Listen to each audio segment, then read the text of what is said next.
Moi boas noites, señores e señoras, benvidos a este especial Eleccións Europeas neste 25 de maio, unha xornada na que se escollen eurodiputados, ese Parlamento Europeo.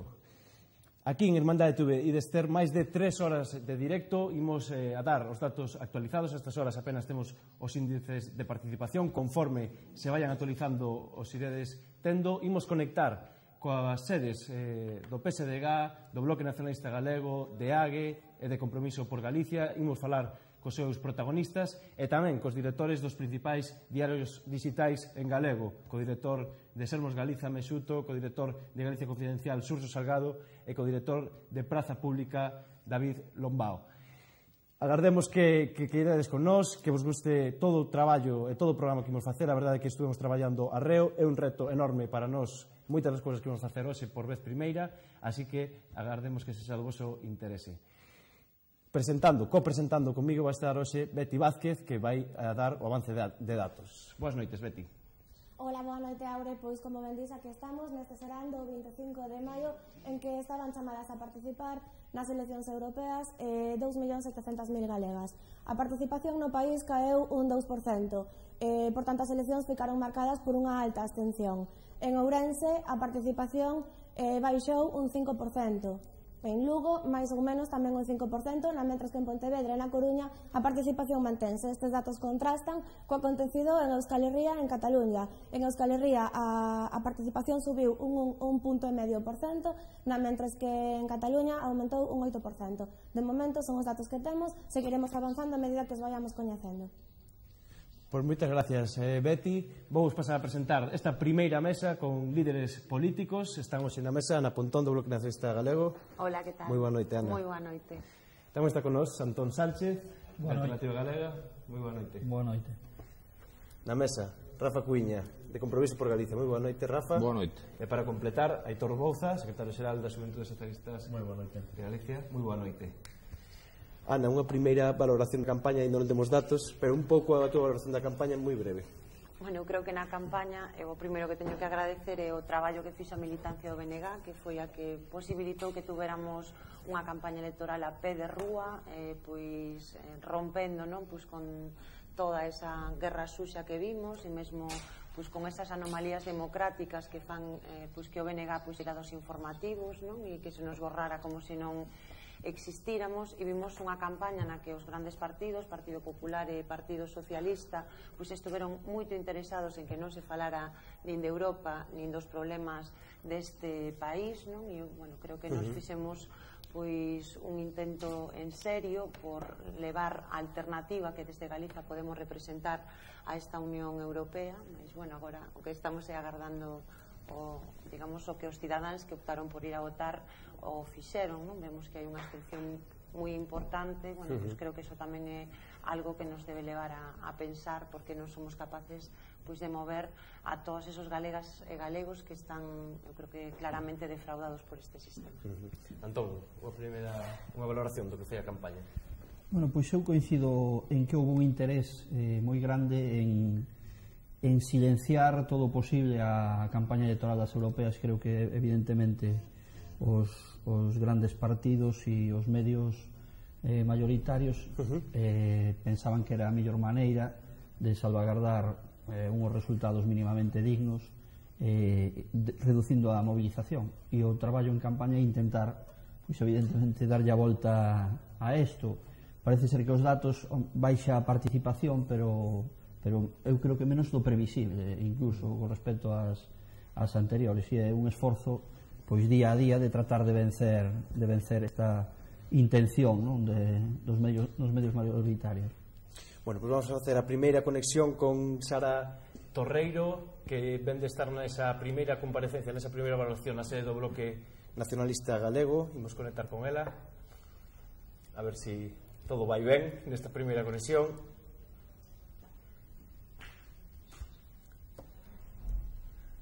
A ver, esta Sara, a ver se me colle.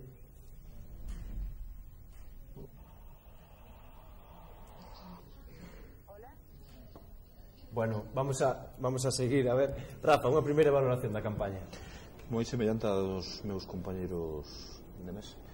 Eu creo que, evidentemente, o bipartidismo intentou silenciar sobre todo as forzas que eles consideran minoritarias, posibles alternativas ás políticas conxuntas que estamos vendo dende Europa que fan Partido Popular e Partido Socialista en coalición total. Outro día salían datos do 73% de votacións conxuntas entre eles, e si é certo que daba a sensación xa dende que vemos o perfil dos candidatos de que buscaba un certo nivel de abstencionismo que lles pudese pois beneficiar. Dende Compromiso por Galicia nos fixemos un esforzo moi importante, sobre todo para temas de coñecemento de marca e para ver que hai outras posibilidades de outro tipo de políticas en Europa. E ben, sencillamente eu creo que son unhas europeas que a min me defraudan polo que estiven vendo, e que eu creo que hai que cambiar este concepto de campañas electorais xa rozando o rancio casposo que estou vendo por parte, sobre todo, das grandes formacións, non? Aitor. Bueno, pois a verdade é que, ainda que non o pareza, eu tamén comparto a mensaxe que traslada, non? A mensaxe que traslada de que a xente está defraudada con estas eleccións. Eu penso que é certo, a baixa participación, aínda que menor do esperada, sí que é un claro indicativo de que algo temos que facer todos e todas, todos os partidos, porque eu creo que non é só dos grandes partidos, senón que é un problema de todos os partidos. O que temos que solucionar, porque temos que comezar a convencer aos cidadáns da importancia da política, que é o que quere facer o Partido Popular, que non sexa importante.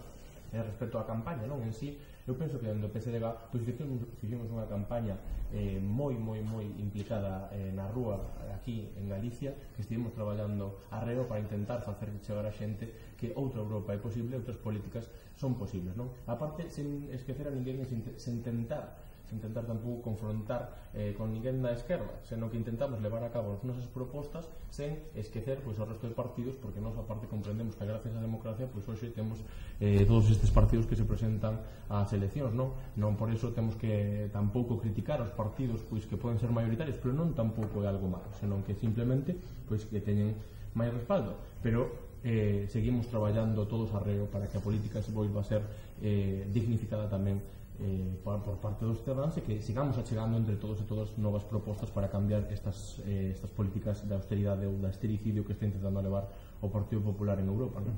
Unha pregunta que vos quero lanzar aos catro na mesa. Houve bastantes voces, ou varias voces que durante a campaña sinalaron que había certo interese en unha campaña de baixo perfil, unha campaña sin moita información que finalmente derivara nun alto grau de abstención. Non sei que vos parece estas reflexións que foron salindo durante a campaña. Bueno, imos ver, a min parece que hai un intento moi claro nestas eleccións por fortalecer o bipartidismo, que é o elemento clave para seguir fortalecendo realmente un sistema que eu creo que non é democrático. É evidente que na sociedade non só existen dúas voces, mesmo eu considero que debería de deixar de utilizarse esa linguaxe de que é mayoritario, que é minoritario, porque estamos utilizando unha graduación na que parece que hai opinións ou alternativas políticas que representan voces da cidadanía que parece que teñen unha menor legitimidade. Coido que iso tamén se debería de eliminar da linguaxe cotiá. E en todo caso, que evidente é que o que non hai interese por dar un debate nin sobre as consecuencias deste modelo, nin sobre as consecuencias da Unión Europea, e particularmente tamén por negar que existe unha nación que ten problemas diferentes como é Galiza. Nos desde logo queremos que nese empeño colaboraron diversas forzas políticas, e que o que é evidente é que hai un intento claro por consolidar o marco estatal, por consolidar ese modelo, e tamén porque as voces críticas non se manifesten. Mesmo penso que moitas das operacións judiciais que estamos vendo en campaña electoral que xa non son operacións judiciais, que son filtracións ou de sumarios, tamén din como hai interferencias desde o punto de vista democrático que son intolerables e que nos están indicando como aquí se quere que se fale de todo menos de Europa, e o máis grave que se fale ademais sobre feitos que son falsos. Por lo menos nos desde o BNG vimos con estupefacción como se pode filtrar unha información sobre unha suposta financiación que quería dar pé a que había un tipo de financiación ilegal ou corruptelas por parte da nosa organización política, e logo cando vamos aos feitos comprobamos como non hai nada diso. Por lo tanto, estamos vendo bueno, pois diría que un certo, non sei como chamarlle para que non pareza demasiado forte, pero sí creo que hai interferencias que non lle dan oportunidade aos cidadáns de ter elementos de xuizo sobre as diferentes opcións, elementos de xuizo político, e ao final falamos sobre aspectos que son absolutamente digamos que non teñen nada a ver co que se está decidindo nesas eleccións, que en certa maneira, bueno, pues falan dos problemas que ten este sistema democrático onde se está privando digamos, aos cidadáns de ter información. A mí me gustaría que os medios de comunicación non tiveran tanto peso, non? E que realmente, ou que tuveramos todos un acceso democrático a todos os medios de comunicación. Estamos vendo que iso non é así. Sí, eu creo que máis que para fortalecer o bipartidismo, eu creo que foi para atenuar ao posible golpe que evidentemente iba a haber, non? O Partido Popular sabía que era imposible facer unha campaña que revertira a opinión xeralizada e simplemente, xa que estábamos falando de fútbol antes, xogaron a perder tempo e a non xogar ao fútbol, non? Na campaña pois tamén fixeron a táctica de que non se falara das europeas, e tamén coincido en que dar unha imaxe de que todas as forzas son iguais, da inutilidade da política, e por outra banda, desde o noso espectro de Alternativa Galega de Esquerda, creo que tamén creo que vimos a non cristalización dunha alternativa da esquerda ampla, que creo que vai ser necesaria no futuro para ter un efecto multiplicador. É unha opinión que eu teño, que non se conseguiu mobilizar a parte do electorado principalmente pola falta de cristalización de outra oferta. Bueno, pois aquí queda a túa reflexión, despois imagino que queran intervir o resto. Vou intentar a ver se desta volta con Sara Torreiro son capaz de conectar, a ver se ahora sí, a ver se sona. Nos pode contar un pouco que aconteceu nesa primeira comparecencia. Estamos chamando.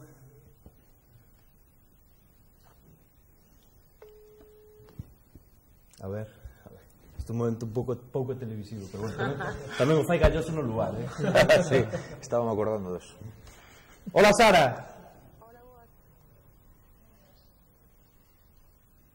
Sara? Sí? Pois eu estou chamando, o sea que se non nos contesta do outro lado. Hola? Estamos? Sí? Sara? Sí? Hola? Vadesme reventar o oído. Rafa, deixaba esta reflexión agora Antón. Sigo concordando, basicamente. A mí o que me sorprende que unha campaña das europeas que se fale, evidentemente, moi pouco de Europa, non? Pasamos 15 días falando de incidentes lamentables causados polo candidato do Partido Popular por unha verborrea fácil e democráticamente lamentable.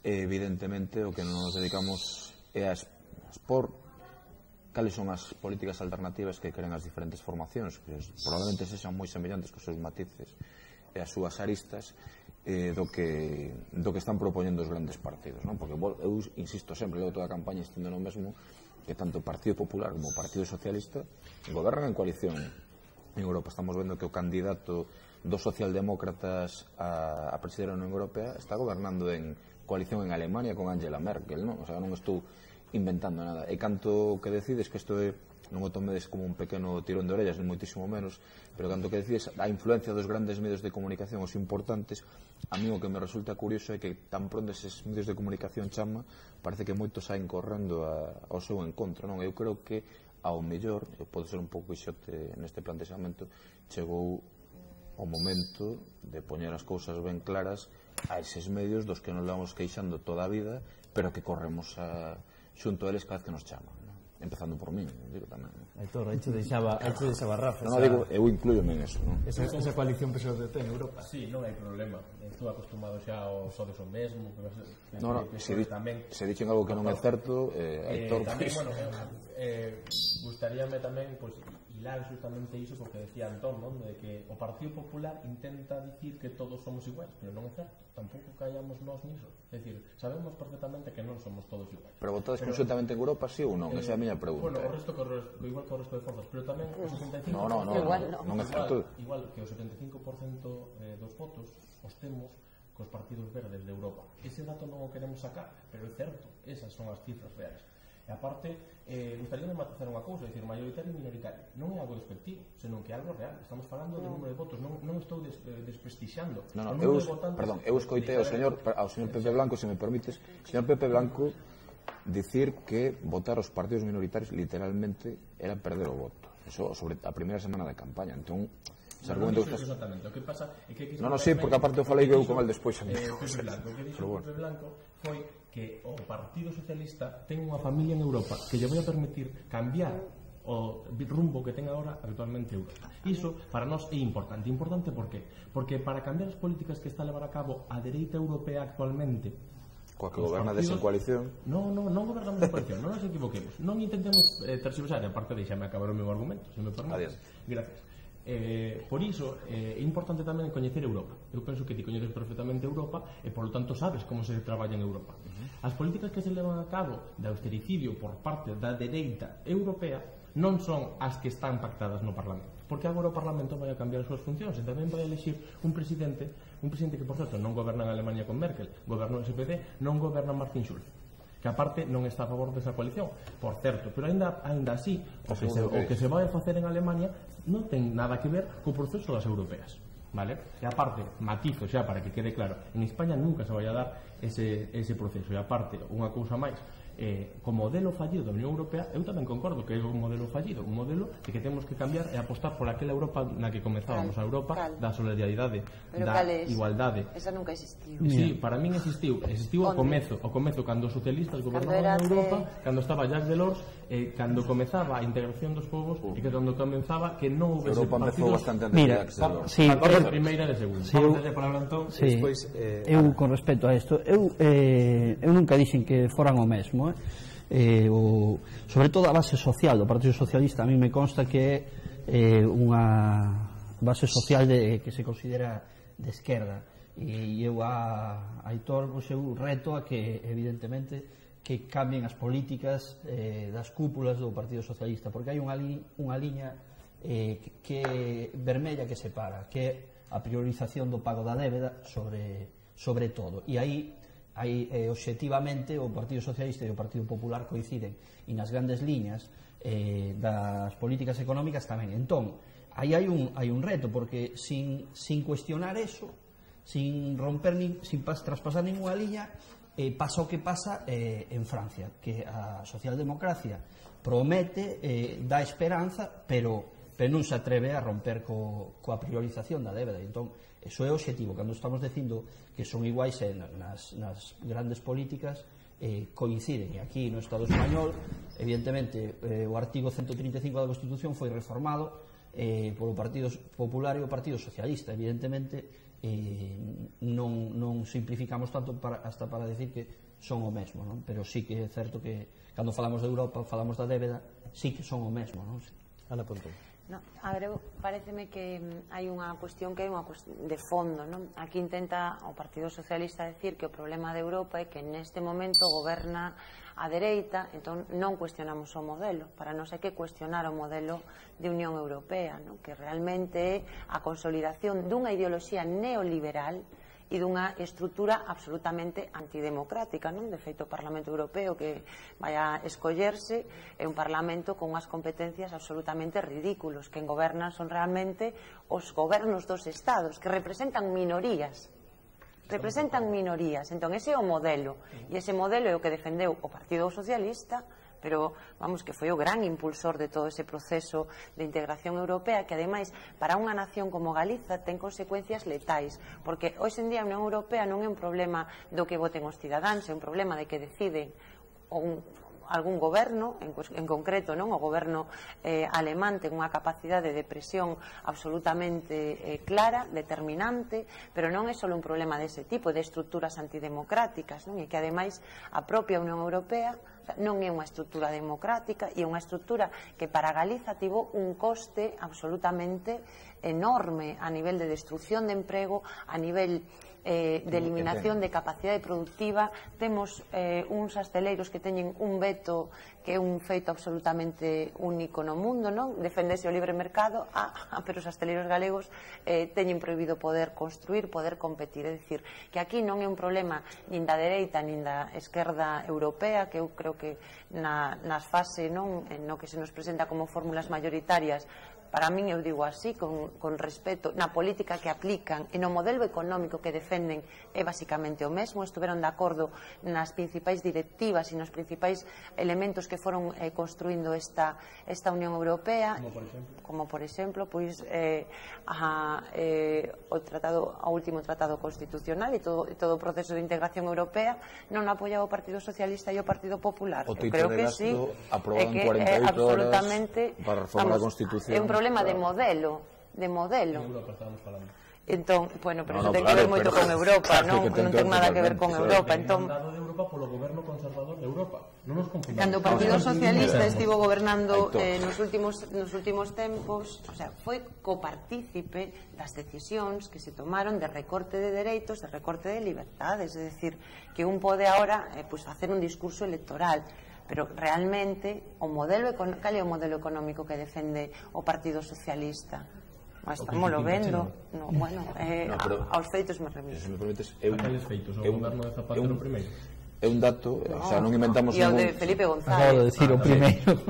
Brevemente, Rafa, vamos a ir a Villo primeiro. A privatización do ferrocarril, o sea, que todo iso está nas directivas europeas que aprobou o goberno de Zapatero tamén. En 15 segundos, suscribo punto por punto o que dixo Ana. Eu creo que as políticas de recorte xa empezaron no último goberno de Zapatero, quero dicir, só estaban eso. A última reforma constitucional para delimitar o teito de gasto en 48 horas foi unha reforma express que, por exemplo, para temas como Cataluña parece que non se pode reformar a Constitución, non o invento eu, o fixo o Partido Popular e o Partido Socialista. Despois Pepe Blanco pasou toda a campaña falando do modelo de Lors. Eu creo que aos socialistas, aos socialdemócratas seguramente eu gustaría moito máis falar de Willy Brandt ou Palme, non? Que o do señor de Lors, pero eso é unha cuestión vosa, non?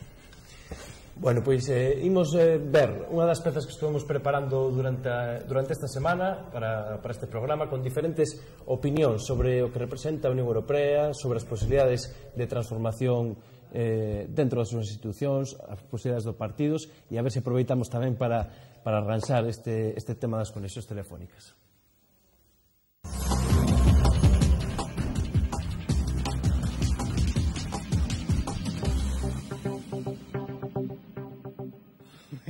Que a mí, ese tema, o tema da política a mí non me vai, Que eu non entendo deso. Non entendo. Vou votar a un. Mira, escoita. Votei sempre ao PSOE.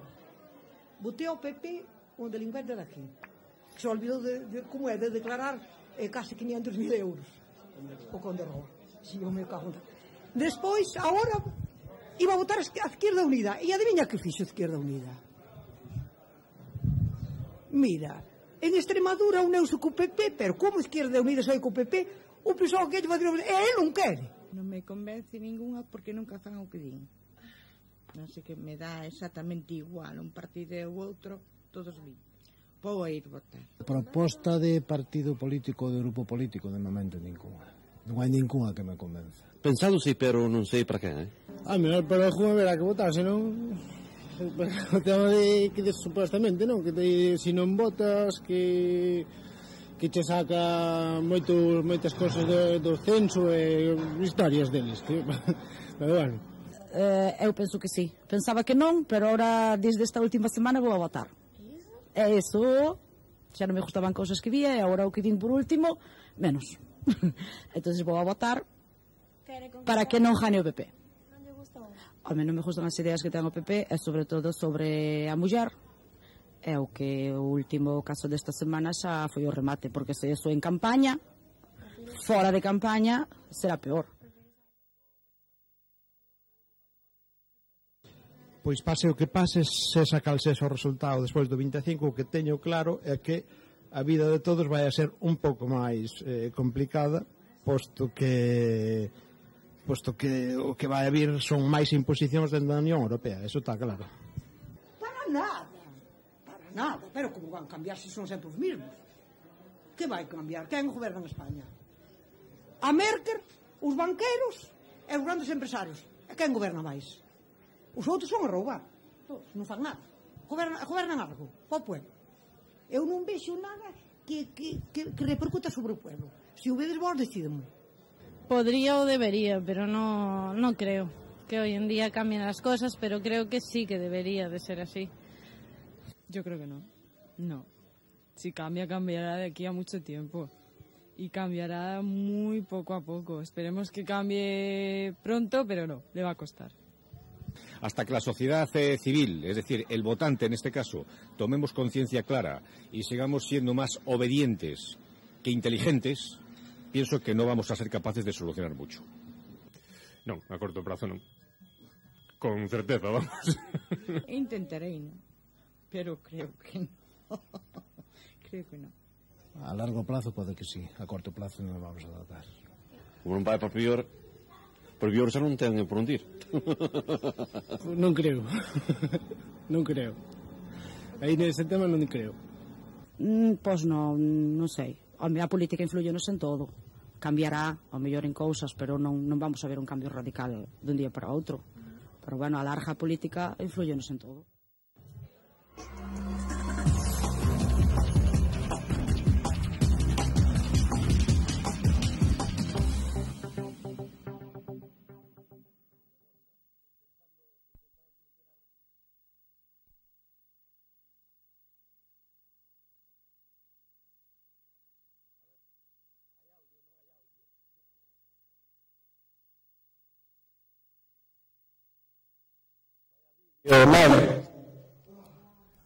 Ahora parece que temos audio.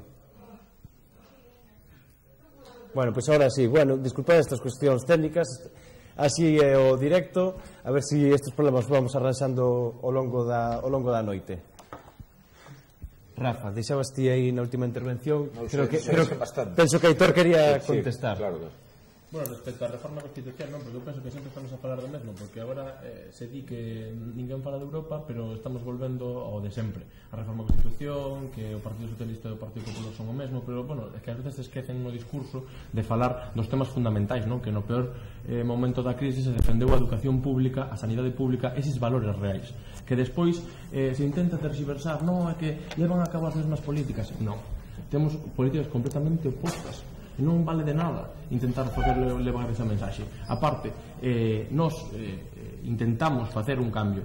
Evidentemente, agora xa non gobernamos, non podemos estar toda a vida tampouco pedindo perdón porque fixemos ou porque o que pedimos facer mal, porque todos estivemos en gobernos, todos, incluso aquí en Galicia, e se cometeron erros, e todos os pagamos na oposición, e polo tanto agora estamos construindo un novo modelo para cambiar as cousas que fixemos mal e apostar por un novo modelo. Entón, en Europa, queremos cambiar a Europa que está. Por suposto que non estamos de acordo co modelo que hai actualmente, e por suposto que creemos que as institucións teñen que democratizarse, pero non podemos dicir que isto foi o que fixo a socialdemocracia. Non, a socialdemocracia loitou para que todos os estados foran iguais, e que todos os estados poideran ter en igualdade todos os seus cidadáns. Iso, despois de todas as guerras que sofríramos, e que aparte poidéramos ter paz no noso territorio. Iso para nós é fundamental, que non haxa países de primeira, países de segunda, como está facendo agora a señora Merkel, que é o que nos está a elevar esta dereita europea, non? E por iso queremos cambiar completamente todas esas políticas, apostar, queremos cambiar o rumbo da Unión Europea e apostar e que non paguen a crise aqueles que non a causaron. Iso é o que queremos. Non, como lema, e despois dime ti propostas, porque estamos aquí falando en riba, e aparte a única proposta que dixe desde o momento é que o Partido Socialista e o Partido Popular somos o mesmo.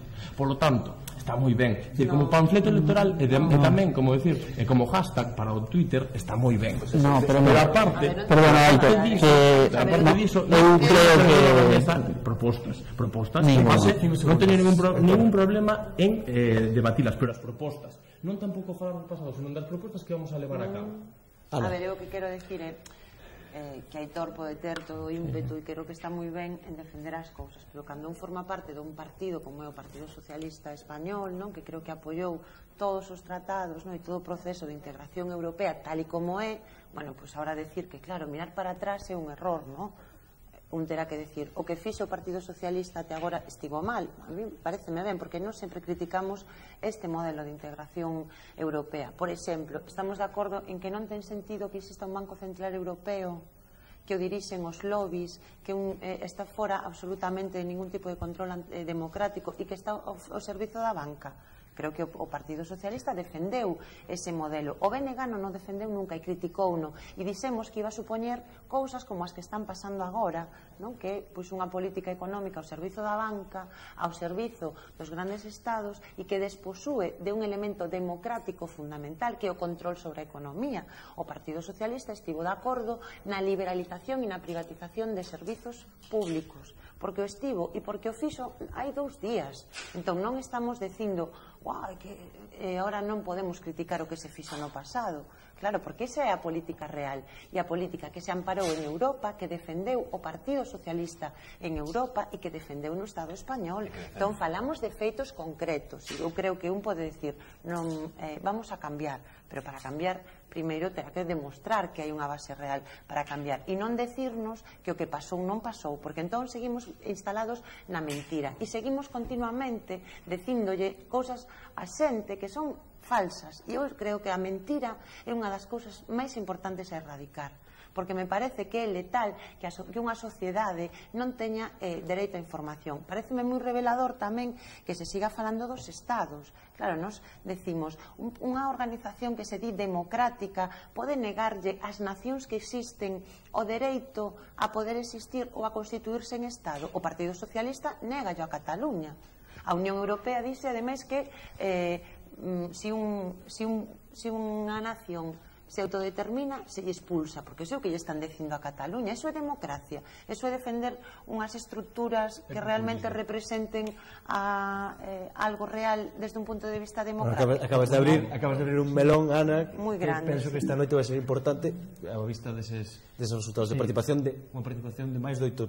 Entón vamos a ver quen votou aí, pero desde logo si ten a sensación de que hoxe en Cataluña se votou pensando no futuro do país, pensando en novembro. Sí, eu creo que sin polarizar o tema que xa está bastante discutido a política socialista, que eu creo que a ciudadanía, incluso a base social do Partido Socialista, o ten moi claro, que escusamos debatir moito. Estáse tocando un tema que é fundamental, que é a socialdemocracia e os partidos conservadores abrazaron o mismo modelo, basicamente, que é o modelo neoliberal, non? E agora hai un problema de alternativas, evidentemente, porque claro, cando se fala de igualdade, para que non sexa un discurso baleiro, temos que falar, por exemplo, de política fiscal, non?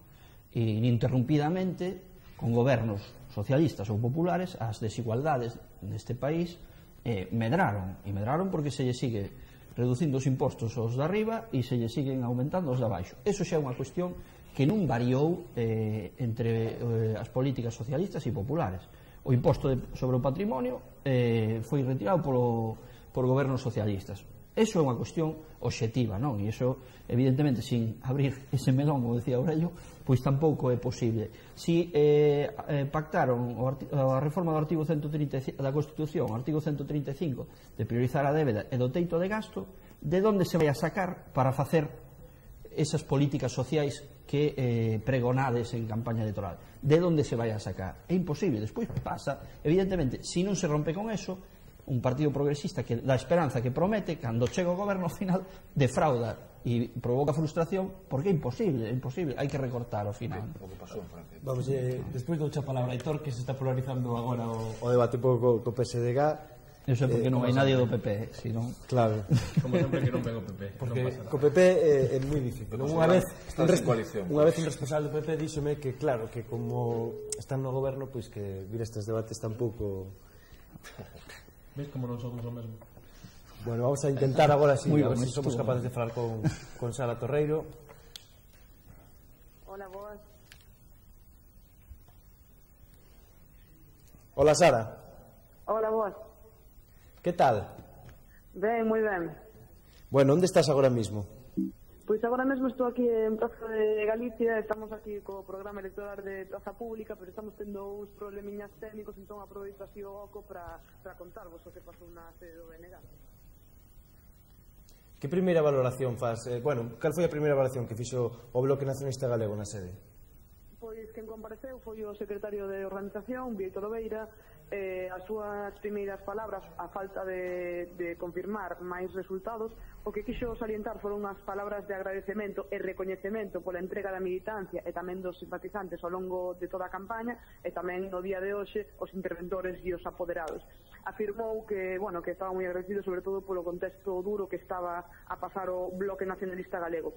Por outra parte, tamén quixo recalcar a crítica rotunda do Bloque ao modelo de Unión Europea que padecemos, nas súas palabras. O que sí quixo recalcar Lobeira foi que cunha militancia así, independentemente dos resultados, o BNG xa gañou. Outras dúas cousas quixo subliñar tamén o secretario de organización, por unha banda que ao confirmarse a baixa participación, sobre todo no caso galego, máis que no resto do Estado, pois isto implica unha perda crecente de legitimidade das institucións europeas. Culpabilizou disto aos dous grandes partidos, PSOE e PP, sobre todo ao PP, que deu un perfil baixo nesta campaña, fixe unha campaña de perfil baixo, e polo tanto el deu unha responsabilidade política evidente. Isto foron as primeiras valoracións do Bloque Nacionalista Galego dende a sede da Avenida de Lugo. Pois moitas gracias, Sara. A verdade é que polo menos agora podemos facer esa conexión, a ver se eu polo menos te podo escoitar un poquinho mellor a próxima vez. Conectamos máis tarde. Perfecto.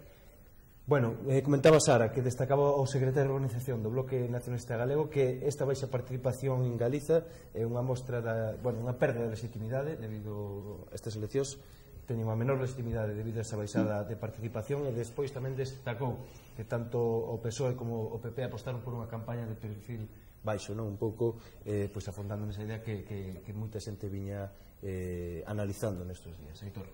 A verdade é que descoñezo o que significa perfil baixo, porque a verdade é que o PSDG aquí en Galicia tivo un perfil moi alto, porque incluso ibe tanto candidato como secretario xeral como o resto de membros do PSDG percorrimos non só as rúas, senón tamén estivemos co todo tipo de colectivos, por lo tanto non entendo moi ben o de perfil baixo do Partido Popular, pero como estamos nesta mensaxe de eso mesmo, hai que unificar para intentar ter un pouco de coherencia, pero a xente ve perfectamente que é o Partido Socialista e que é o Partido Popular, que políticas fixo o Partido Socialista e que políticas está a facer o Partido Popular en contra dos intereses de todos e todas os galegos e galegas, tanto en Galicia como en España, e por iso a coherencia é fundamental.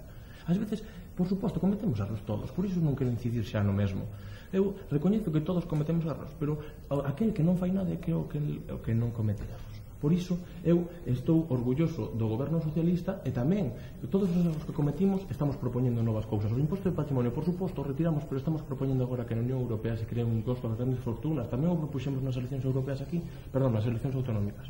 Por lo tanto, dentro desa coherencia cometimos erros, pero estamos intentando remedialos, e tamén unha aclaración respecto á reforma da Constitución. Por suposto que se fixo unha reforma. Por que non se pode facer a reforma de Cataluña? Porque houbo unha vontade popular que decidiu unha Constitución que votaron todos os españoles. Por lo tanto, respetemos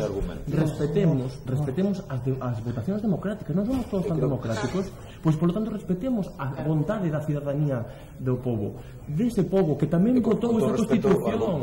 Por lo tanto, sí, moitas gracias, pero justamente ese mesmo argumento é o que estades intentando levar, porque hai que respetar a Constitución que nos une a todos, e se queremos modificala, nós estamos propoñendo modificala. Pero modificaste, da verdade. Sí, porque se podía. Porque se podía. O título de Cataluña non se pode. Pero vamos a ver. No mesmo sitio non, hai que facer unha reforma constitucional. Eu creo que aquí estamos vendo hai que facelo, hai que facer unha proposta seria. Seria quere decir que nós xa propuxemos a reforma constitucional en meter dentro da Constitución cousas tan importantes como a educación e a sanidade. Sabes o problema que ides ter tanto o Partido Popular como o Partido Socialista co tema de Cataluña, que a realidade vai a pasar por riba de vos, e ides ver hoxe seguramente. A realidade do povo catalán, eu tive a oportunidade de estar nos actos da diada, vai pasar por riba de cuestións, eu tamén o vi na campaña do PSD defendendo o mesmo que estás defendendo ti, parece ser que é unha cuestión de argumentario. Desculpa, é a miña opinión. É absolutamente, de un punto de vista democrático, absolutamente lamentable que digades que algunhas cousas se poden modificar constitucionalmente e outras non, como o tema de Cataluña. A Constitución ten a Constitución, primeiro, quero dicirche, non sei se conoces a Constitución a fondo ou non, eu sei o título octavo da Constitución o coñezo perfectamente. Ao que vou, hai tamén hai partes da Constitución que din como se pode reformar unha Constitución. Pero eu volvo a decir que o importante en democracia, e se non xa acabarás vendo, é que a realidade da vontade do povo catalán acabará pasando por riba de actitudes como as vosas. Vamos a intentar conectar ahora con Martiño Noriega, que está esperando pola nosa chamada.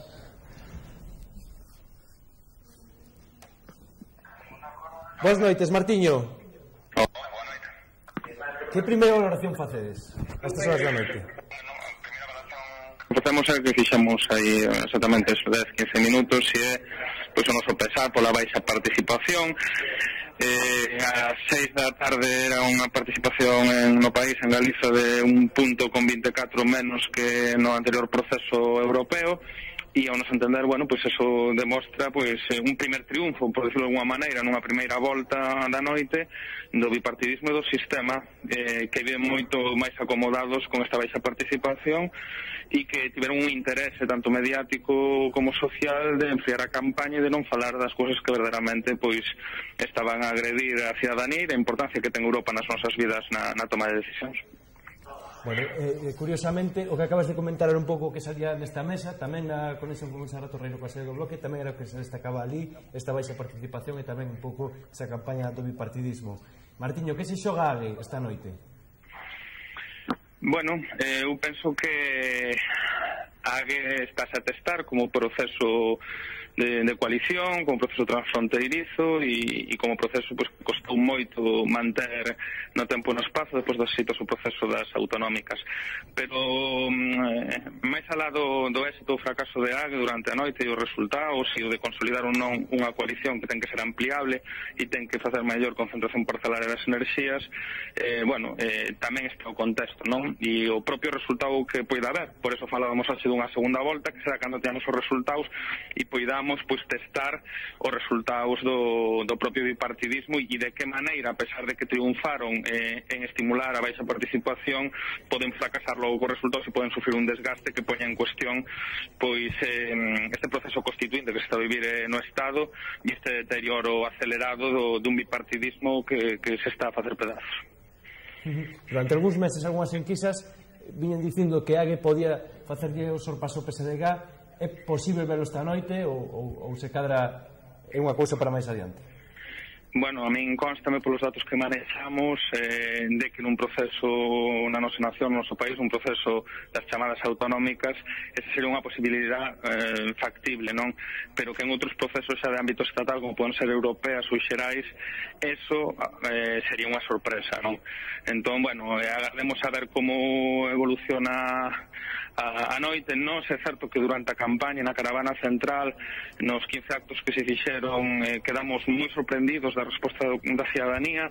Eran actos onde hubo cheos prácticamente en todos deles e nunha campaña que estaba a ser pouco estimulada polos intereses económicos, pois eso sorprendeu-nos moito a resposta que estaba a ter a coalición e que un pouco mantiña a liña que xa demostrou nas autonómicas, non?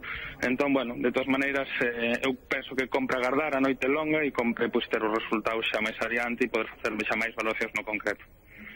Bueno, pois cando teamos eses resultados ali contra as 11 intentaremos volver a conectar contigo para poder valorar os resultados. Moita sorte, Martiño, para esta noite. Veña, grazas a vos, Aurelio. Veña, un saúdo. Tiñas ti a palabra, Ana, me parece. Sí, bueno, aquí sí, bueno, un pouco as cousas que sí que coincidía coa valoración do Benega que xa saliu nesta mesa, non?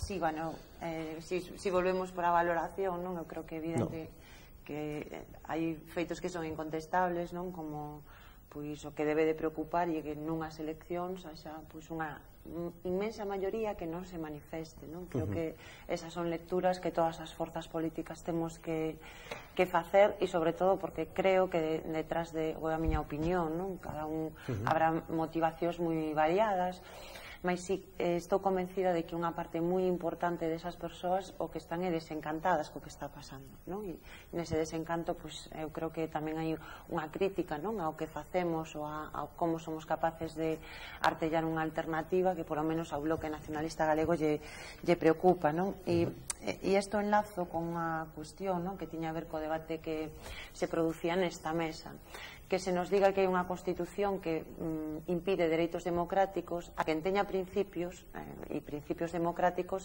debería de, polo menos, cuestionar esas normas. Eu creo que a Constitución non é unha norma sagrada, é unha norma ca que se dotou unha parte un Estado, na que Galiza tuvo unha participación moi cativa, non? E mesmo houve un nivel de abstención elevadísimo no referéndum desa Constitución que eu non tive unha oportunidade de votar e que tamén me gustaría votala. E como non creo nas Biblias e moito menos en que as leis teñan que ser Biblias, pois efectivamente me parece un argumento moi pobre, sobre todo porque hai un dereito que é o dereito dos povos a decidir o seu futuro, e o Estado español ten moitos povos. Cataluña é un pobo, é unha nación, Galiza é un pobo, é unha nación con independencia do nivel de conciencia nacional que existe. Eu creo que unha das cuestións clave que estamos vendo para facerlle frente a este modelo que é a Unión Europea, que é un modelo non só neoliberal, imperialista, o capitalismo nesta fase, ou non reforzamos a conciencia nacional dos povos, que é o dereito a participar de cada sociedade, pois o vamos a ir esmorecendo. E penso que os cataláns están abrindo un camiño moi importante de democratización e de cambio en toda Europa, e eu aspiro a que Galiza tamén pois non sexa unha sucursal do Estado español, sino a que o povo galego pois teña forzas políticas propias que tamén colaboren e abran ese camiño, e agardo que nesa labor outras forzas nacionalistas que pois neste caso decidiron ir con Izquierda Unida, en vez de colaborar en reforzar as estruturas do Estado, pois colaboremos en reforzar a conciencia nacional dun pobo que penso que o precisa moito, porque se alguén está padecendo as consecuencias gravísimas deste modelo é todas todos os cidadáns, mais as nacións que non temos estado moito máis, non? Porque se analizamos a realidade demográfica, económica, política de Galiza, veremos que a nosa dependencia explica moitos desos problemas e que ou abrimos esas brechas ou non as veremos, e eu desde logo prefiro ir aliada pois, ou con nacionalistas vascos ou con nacionalistas cataláns, porque creo que é a maneira de fortalecer unha alternativa a esta Europa que realmente está afogando aos povos e as persoas. Bueno, agora mesmo imos ir tamén hoxe, como facemos cada martes no debate, con Víctor Cheadás, un pouco que nos comente cales foron así as principais cousas que se moveron polas redes sociais. Antes, Antón, querías comentar algo? Sí, no, eu creo que Cataluña e Euskadi sempre demostraron ser diferentes, ter conciencia diferente. Eu lembro no referéndum da OTAN, tamén foron os dous únicos sitios donde gañou ou non a OTAN. Sempre demostran, e concordo con Rafa, que Cataluña está dando un exemplo de democracia, porque do pouco que coñezo hai moitísima xente que apoia a consulta, incluso si declararse independentista.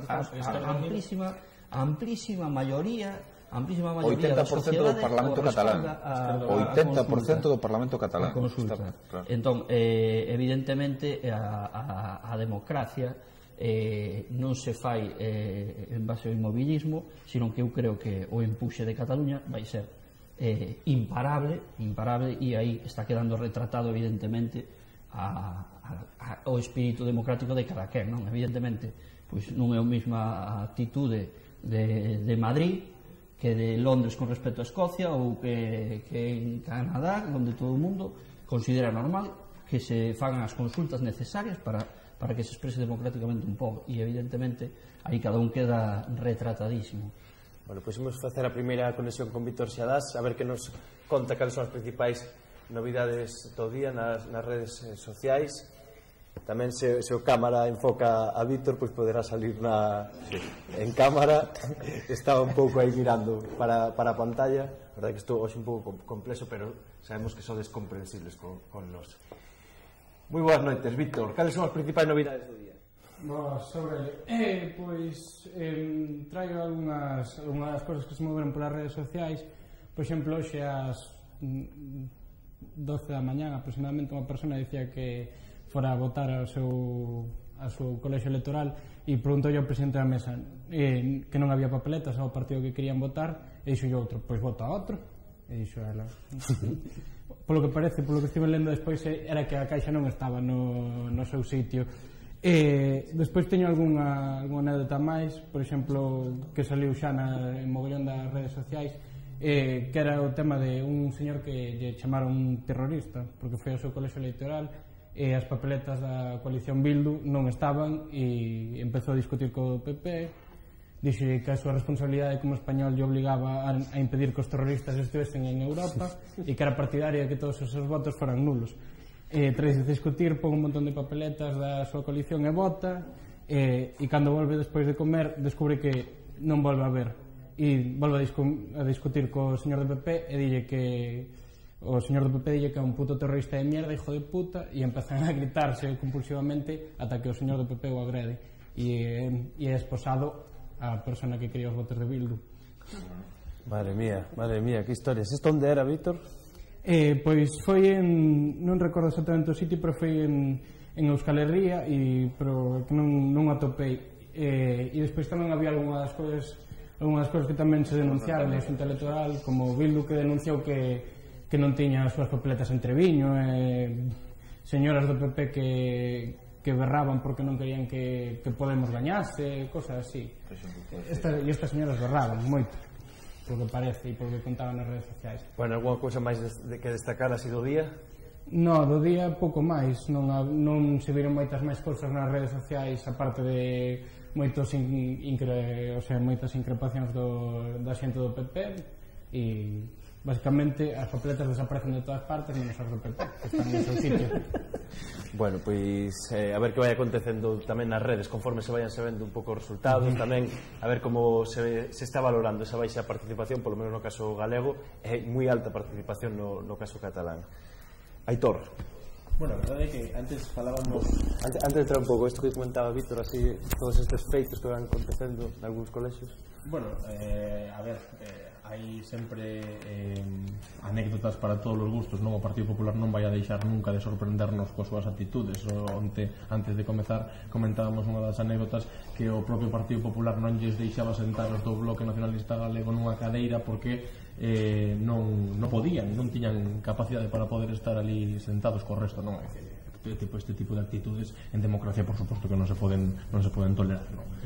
Un pouco a respecto deste debate que abría Ana sobre Cataluña. Sí, respecto a iso quería comentar unha cosa. Non falamos antes de mayoritario e minoritario, pero a mí tampouco me gusta que se desprecie ese bipartidismo como se fose algo, como se fora un insulto, non? É dicir, por que non respetamos tamén o voto da xente? É dicir, o Partido Socialista, eu creo que se respeten os meus votantes, ao igual que o respeto do resto dos partidos. Por lo tanto, non sexamos despectivos dicindo o bipartidismo, como se fora o cocón. Non, a abstención non é culpa do bipartidismo, non nos confundamos. O mellor temos que mirar todos para dentro de nós e dicir que é o que estamos fallando. Todos os partidos, todos os que formamos parte dese bipartidismo maléfico e tamén os que non formamos. E aparte, se non che chega a cidadanía, non chegamos todos e todas, compañeiros e compañeiros da mesa. É dicir, aquí creo que estamos baixando todos e todas, e aparte non somos o mesmo. A min xa me fai gracia como se están lanzando xa as propias, bueno, claro, estes xa van cos españolistas, bueno, estes xa non. É dicir, a ver, a mí xa non me contestaba Esquerda Unida que postura ten sobre Cataluña, mellor que non me conteste, porque entón entrarían en incoherencia. Entón, claro, como Esquerda Unida tamén apoia a postura que defende ese bipartidismo maléfico, xa non falamos diso. Pero a ver, que hai que ser coherentes, compañeiros. Pois ya a palabra entón. Por alusións. Non che contestei porque eu estaba falando, me estaba facendo unha pregunta e o que pregunta creo que é Aurelio, pero eu che digo. Como tamén me estaba preguntando antes cando falaba eu, creo que tamén podo. Ben, pois che contesto. Eu, como saberás, eu non son de Izquierda Unida. Pero estades en pacto ideas con eles, non? Vale, podo acabar, xo digo, tranquilo. Pero digo, eu vou nunha coalición que se chama Alternativa Galega de Esquerda, que defende o dereito de Galiza a decidir, e o temos incluído no programa, e polo tanto é polo que teño que responder. Pero non, as europeas ides con Izquierda Unida, con Cayo Lara. Sí, señor, con un programa galego e con o dereito a decir, bueno, pero en coalición, sí, pero que diga o señor Callo Dara é unha cousa e o que nos vamos a defender non somos a delegación de Callo Dara aquí. Cando ti falas de non falar despectivamente do bipartidismo, nos somos respecta a nós porque somos o PCDG e formamos parte do PSOE. Do PSDG, sí. Pois nós vamos como alternativa galega de esquerdas e defenderemos no Parlamento Europeo si Lidia Senra sae elexida, pois defenderemos o dereito de Galicia como nación a decidir. En contra do grupo do que vedes formar? Evidentemente, como en moitas ocasións e como pasa en Europa, teremos que votar en contra do grupo onde vamos a estar. Non sería a primeira vez, é algo moi habitual no Parlamento Europeo. Nós non temos máis compromiso que ese que defender o programa que presentamos en Galicia. E outra cousa que a ti che gustara outra realidade, pero a realidade é esa. A mí, si podo, imos ver. Eu creo que aquí Aitor facía un análise que un pouco... eu creo que sí que perversa, non? Porque eu vou a respetar sempre a opinión dos cidadáns e ademais eu vou a defender sempre que todas as persoas teñen dereito a escoitar e a saber cales son as diferentes alternativas que se presentan. Mais nós vivimos nun sistema electoral que fomenta o bipartidismo, non que fomenta o que o povo quere decidir, non fomenta a igualdade de oportunidades. Nesta campaña vimos Bloque Nacionalista Galego, que se presentou nas pasadas eleccións, ainda que fora noutra coalición que tivo, pois naquela altura, máis de 100.000 votos. Hai un recurso que presenta unha forza política que é absolutamente antidemocrático, non? Que se pide a eliminación dunha forza, non se pide pluralismo, pídese que non se cubra a campaña do BNG e que desaparezamos dos informativos, que desaparezamos da información.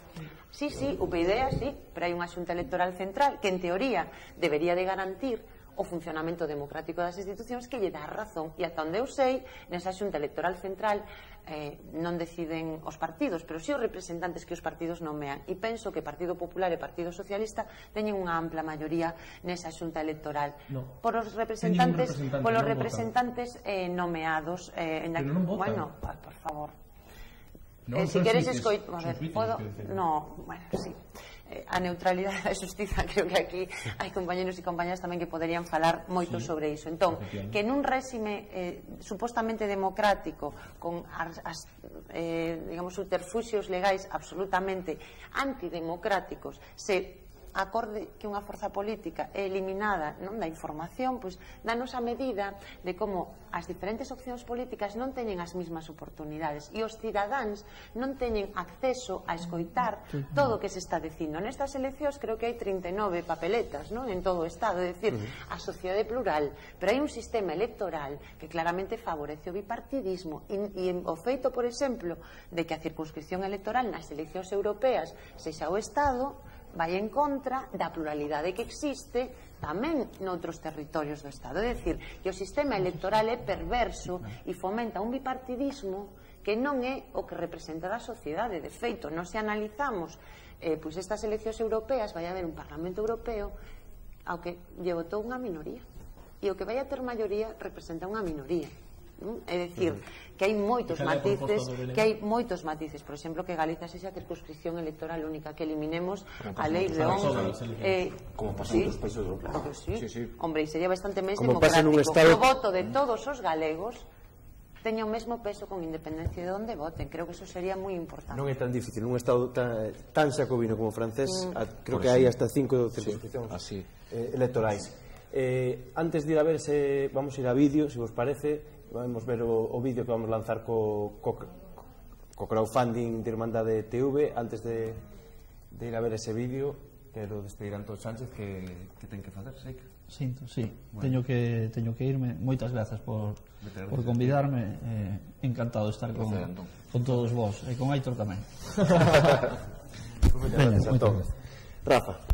Eu quero decir que o que é medible non opinable, evidentemente, fomenta absolutamente o bipartismo. A min a actitude de UPyD esta campaña electoral pareceme, dun punto de vista democrático, absolutamente, o sea, hai que protestar, pero con o que lles fixo o BNG non me parece moi normal en democracia, non? Eso é evidente, son de outra formación política, pero gusta decirme as cosas as claras. E estamos dando dende Madrid, a Xunta Electoral Central, precisamente, Pablo, a ese tipo de actitudes que eu creo que son antidemocráticas e que non se poden permitir un Estado de Dereito medianamente entendible. Entón, a miña solidaridade total co Venegas en este caso, porque eu creo que o que lle pasou en esta campaña, eu creo que para que este nos libros de historia precisamente de cuestións de déficit democrático que pasaron no concepto do Estado español, non?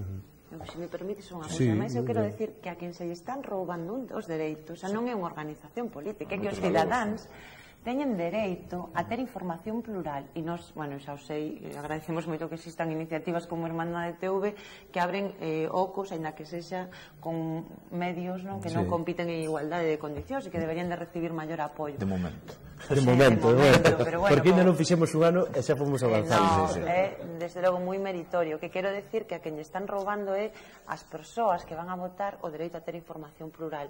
E un dos principios que eu estudei cando estaba na Facultade de Ciencias Políticas era que sin información é moi difícil poder exercer a democracia. E eu creo que o Estado español cada día máis evidente que redefiniu o significado da palabra democracia, por ser así suave de decirlo. Ahora te dou a palabra, Rafa. Non, digo que só me gusta ser xusto, é dicir que si é certo que, por exemplo, aquí non está o Partido Popular nesta mesa e Aitor está representando o PSDG e creo que a Xuventude Socialistas e está facendo con moita legitimidade, é dicir, está dando a cara, non? Eso é así. Pois si, eso tamén é de recoñecer, Aitor. Bueno, imos ver ese vídeo do crowdfunding de Irmandade TV.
Porque Galiza precisa dun proxecto de comunicación comprometido.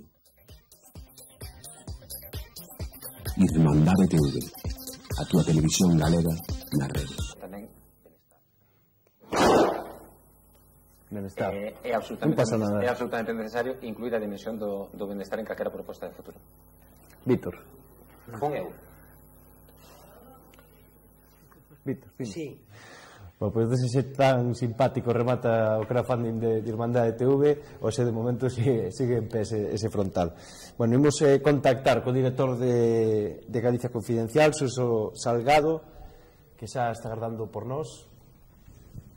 A ver se colle. De momento xa vai bastante ben a cousa.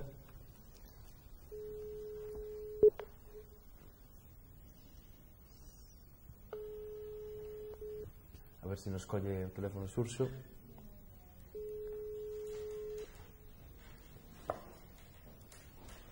xa Rafa estás aí, non? Buscando novos datos. Boas noites, Urso. Que tal? Como andamos? Que tal? Que tal?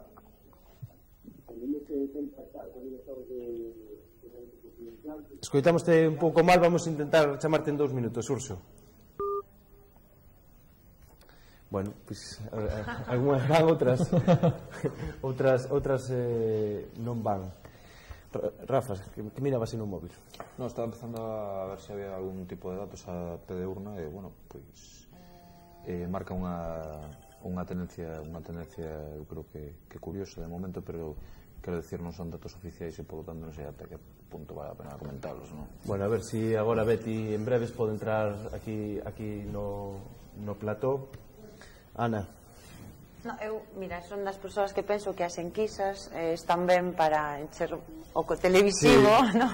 Pero para as persoas que, digamos, que estuvemos en campaña electoral, eu a única enquisa que podo comentar agora mismo é cando sepamos resultados definitivos, porque ademais eu penso que nunhas enquisas como estas, en que a mostrase que se utiliza pois é tan ampla, sempre vai a sobredimensionar moito máis o resultado de forzas estatais ou de forzas maioritarias, e que é moi difícil facer unha extrapolación concreta en escanos. Habrá unhas tendencias que máis ou menos se van a cumprir, e que creo que, que ainda que sexa con moi escasa participación, a tendencia así ao bipartidismo racha, unha evidencia, gustelle ou non as forzas maioritarias, e eclosionan, eu creo que tamén no marco tanto estatal como europeo, forzas que están representando, que ainda que uno nas defenda, falábamos antes de que en Franza hai un aumento moi importante da extrema dereita, que o que están poñendo de manifesto é que hai unha dereitización importante de Europa, e que hai un avance de forzas que, desde o meu punto de vista, representan un programa antidemocrático e de recorte de dereitos brutal. Penso que eso é tamén unha consecuencia deste modelo de Unión Europea, porque está causando a exclusión, digamos, de sectores e capas sociais moi importantes, está empobrecendo unha parte relevante da poboación. O grave é que esos sectores sociais estén mirando cara a forzas, digamos, de ultradereita, e que nese terreo o que se pon de manifesto é como desde o ámbito da esquerda non se está sabendo construir unha alternativa que realmente canalice a todas esas persoas e que represente unha alternativa democrática. Penso que Europa sabe ben dos problemas da ultradereita. Eu non vou a ser augoreira de nada, pero a verdade é que mete moito medo. En Alemania tamén, por certo, o partido nazi parece ser que nos primeiros sondeos daban a posibilidade de ter escano no Europarlamento. Son cousas perigosas, pero tamén hai que circunscribirlo a que son unhas eleccións europeas. En estas eleccións europeas sempre xurden algún tipo de formacións, digamos, con líderes un tanto especialiños, que despois o seu percorrido futuro é moi curto, pero esperemos que neste caso sexa así, porque o caso do que está pasando en Suecia, sobre todo en Francia, e o que estaba vendo antes de Alemania, é altamente preocupante. Grecia, evidentemente, Grecia xa hai tempo, o Amanhecer Dorado e cousas así. A ver se non temos nada que lamentar aquí en España coa entrada de Vox tamén, porque isto tamén é algo que nos debe preocupar, a entrada da extrema dereita no Europarlamento, e aparte a pasos axigantados. Sí que me gustaría volver un pouco atrás ao debate respecto á postura do UPyD, porque a min sí que me gustaría rexeitar completamente ese tipo de conductas, pero aparte de forma taxante e contundente, porque non estou de acordo con ese tipo de política nin con ese tipo de partidos, que aparte naceron polo personalismo da señora de Rosa Díez, e que aparte agora conlevan a este tipo de cousas que xa viñeron a atacar a Galicia co galego cando viñeron as eleccións autonómicas, ou lembraredes, e por iso teñen unha fobia completa a todo tipo de persoas que defendan intereses diferentes.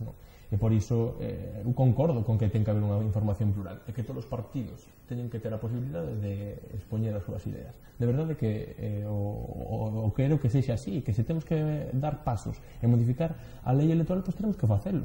Tenemos que facelo respetando a todas as persoas que queiran concorrer.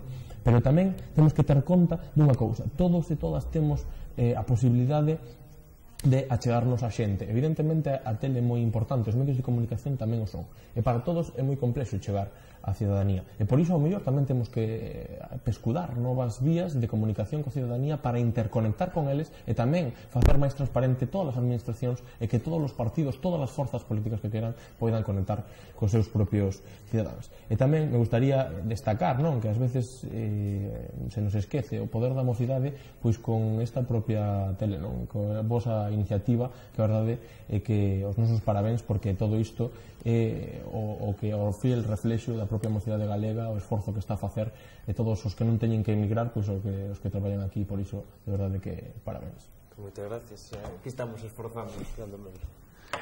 Vou a ver se son capaz de falar agora con Xurxo, a ver se agora podemos escoitar algo millor. A verdade, isto que andar con móvil persoal, van entrando aquí os WhatsApps, van entrando os Twitters, todas estas cousas que veñen nos móviles da hora. A ver que non lle dera a chamada, agora sí, chamando a Xurxo Salgado, director de Galicia Confidencial. Canto se vai rir de min a xente. Pero bueno, isto me río, non pasa nada. Iso está ben. Bueno, creo que é unha unha maneira de facer televisión distinta que tamén a xente debería de valorar, non? Porque o que implica é o risco, non? Bueno, creo que temos a Xurxo. Xurxo, boas noites. Hola, que tal? Como estamos? Boas noites, Xurxo. Que tal? Como estás? Que tal? Ahora sí que te escoito. Ben. Sí, espera, que estou escoitando a voz aquí, igual temos aquí interferencias. Bueno, ahora xa baixei aquí o volumen. Que tal? Bueno, a verdade é que te escoito un poquinho lonxe, Xurxo, os espectadores imagino que te están escoitando ben. Quero destacar dúas cousas que coinciden na primeira valoración, tanto na sede de AGE como na sede do Bloque Nacionalista Galego. Por unha banda, a baixa participación que ven a confirmar, da outra banda, pois un pouco esa campaña que algúns apuntaban de baixo perfil. Sí, a verdad que sí, que é certo que bueno, 2 puntos falaban ás 6 da tarde. Tenemos que ver que o que nos deparan pois a participación das 8, que coñecese, estaba escoitando que ahora ás 9:30 sabíanse xa os datos, pero bueno, en todo caso o que demostra que pode ser probablemente inferior, e que ande rodándose el 2% inferior a 2009. Curiosamente coinciden os datos das 2 da tarde e as das 6 da tarde, e probablemente no das 8 pois se manteña.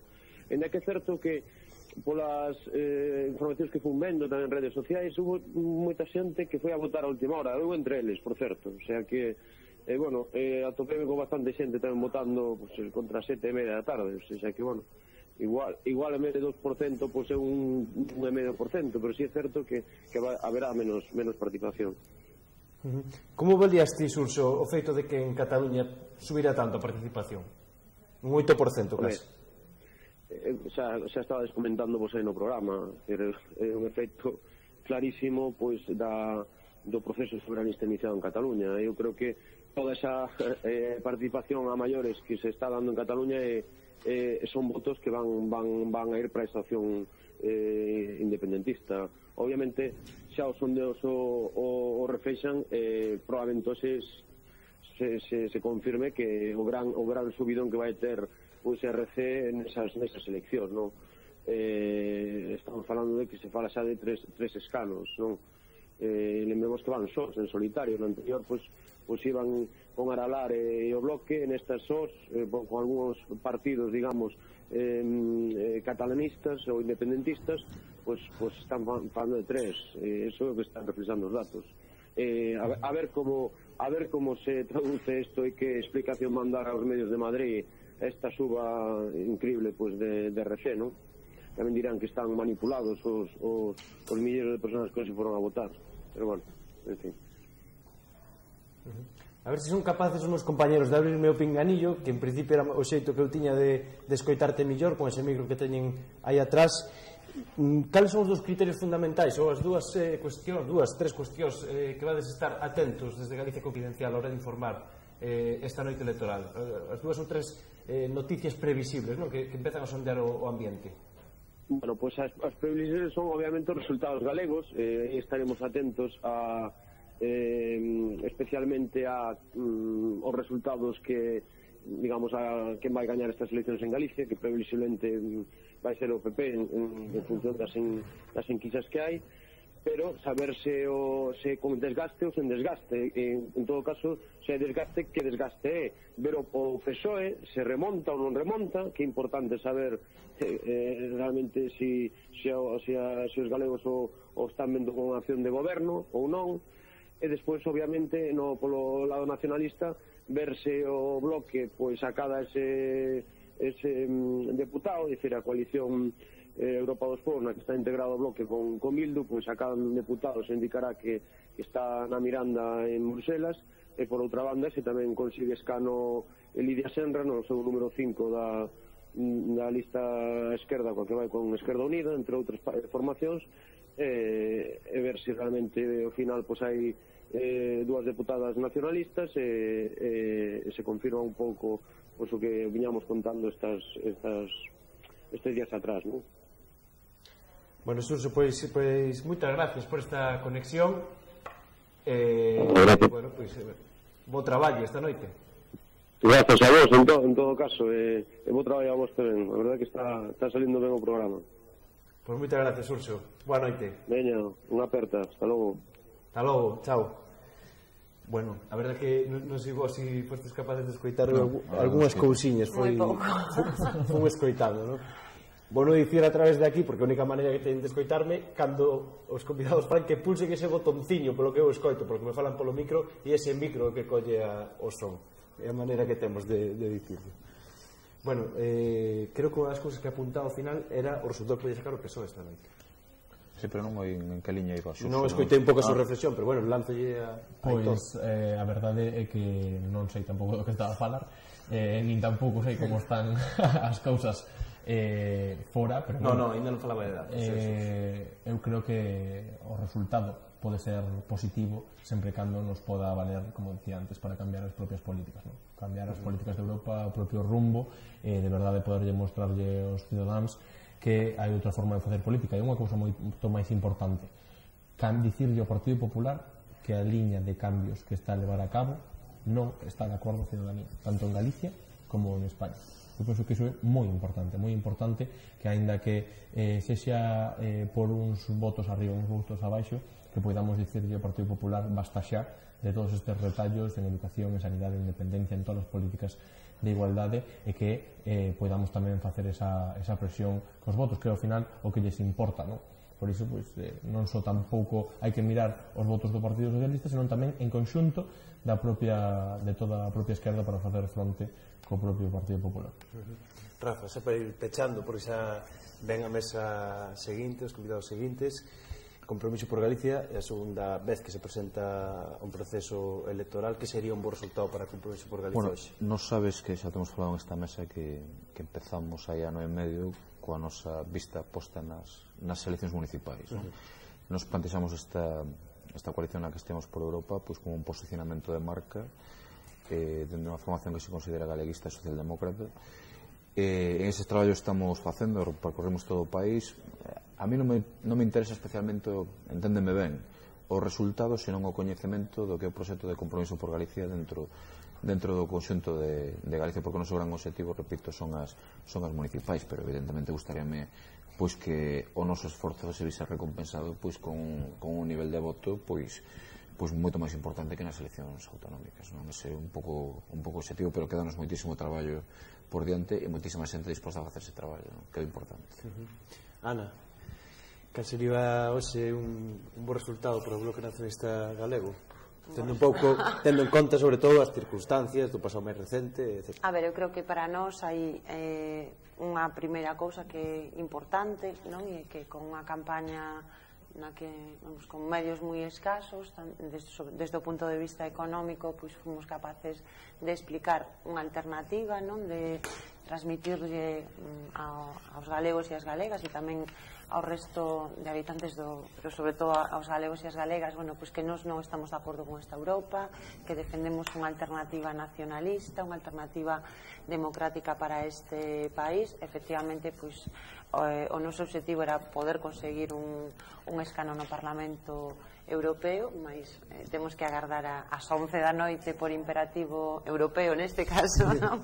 Para podermos coñecer ese resultado. Novidade en todo caso, non? Sí, mas eu o que digo é que a defensa dunha alternativa, dunhas ideas e duns principios, e ver tanta xente, non, como compartimos durante non só estes 15 días, sino durante moito tempo, que ergue a bandeira nacionalista, para min é sempre un orgullo, e digo que con independencia dun resultado electoral que é sempre conxuntural, pois me parece a min que o importante é a defensa de proxectos, de alternativas, e eu vou a seguir acreditando no nacionalismo e agradecéndolle a tantísima xente que de verdade pois nos dá o seu tempo, a súa enerxía e a súa sorrisa, que eu creo que tamén é importante nestes tempos que vivimos.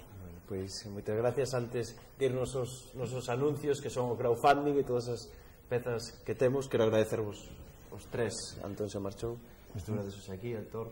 Moitísimas gracias a ti. Xa nos veremos. Por suposto, cando queiras. Ana. Nada, encantada da televisión de verdade. Sí, televisión de verdade, sin trampas, e todo en directo, como ten que ser. Rafa. Pois xa sabes que estou abonado, o sea que a esta televisión ti tes que ficharlo e volverei sempre que queras, como te gusta máis. Bueno, pois moitas gracias aos tres e moita sorte tamén para esta noite electoral. Bueno, pois non sei que tipo de anuncios veñen agora, pero vamos a irnos a vídeo e a volta pois xa con novos convidados. Xa son casi as 10 menos 20 da noite. Xa, bueno, pois a ver se somos capaces de ir dando algunhas enquisas a pé de urna, a ver como empezan a ferver as redes sociais, que se está comentando nesas redes sociais, e tamén a ver se somos capaces de albiscar cales poden ser un pouquiño as sorpresas da xornada. Hasta agora.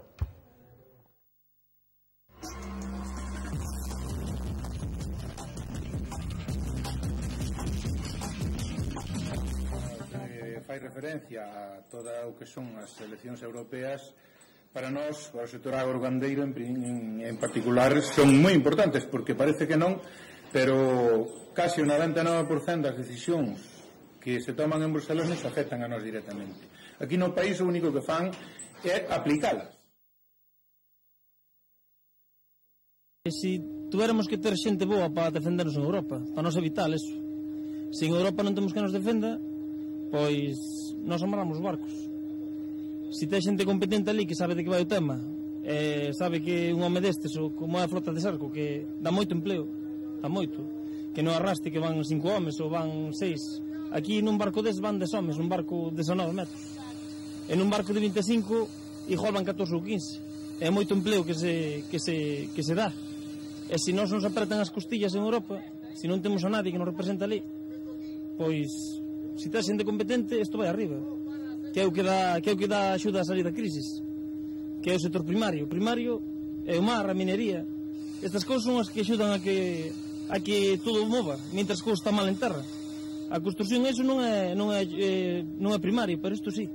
O que nos interesa a nós neste momento é que ali haxa xente que conozca o sector, que sepa que problemas ten o sector, de que padece o sector, e que plantexe as reivindicacións e que faga a normativa un pouco adaptada ao que nós precisamos aquí nesta nosa zona. No, eu non me sinto representado en Europa. En primer lugar, tiñen que falar co sector, que é o que pide o sector, porque non é unha decisión dunha persona nin de dúas. Somos casi 150 barcos que decidimos todos xuntos, e sabe o sector o que quere. E de moitas persoas pode salir unha idea moi boa, e se o que nos representa oye e di, mira, isto que se quere, bueno, pois hai que ir alá e pedir coherentemente e con sentido o que se está pedindo, que nos deixen traballar. Non se está pedindo nada máis, que nos deixen ir traballar.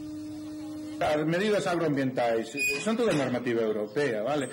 O que é a cuota que se suprime agora no 2015, a cuota é unha normativa europea, e todo o tema de regría, saneamento, toda a legislación sobre medio ambiente, fertilizacións, acotalamentos, identificación, movimentos do gando, é toda normativa europea. O sea, prácticamente aquí o único que fai a Xunta e o goberno central son aplicar as normas, non fan outra cousa. O das cuotas estas individuales. O das cuotas individuales ao sector matouno. E como non fajan o posible por sacar eso, tiña que poñelo por tripulante. Non se quitas homes, pois por tripulante. O que teña 6, pois por 6 homes. Eso que tiña, esa solución que hai que poñer. Non o que queren facer, poñer por individual.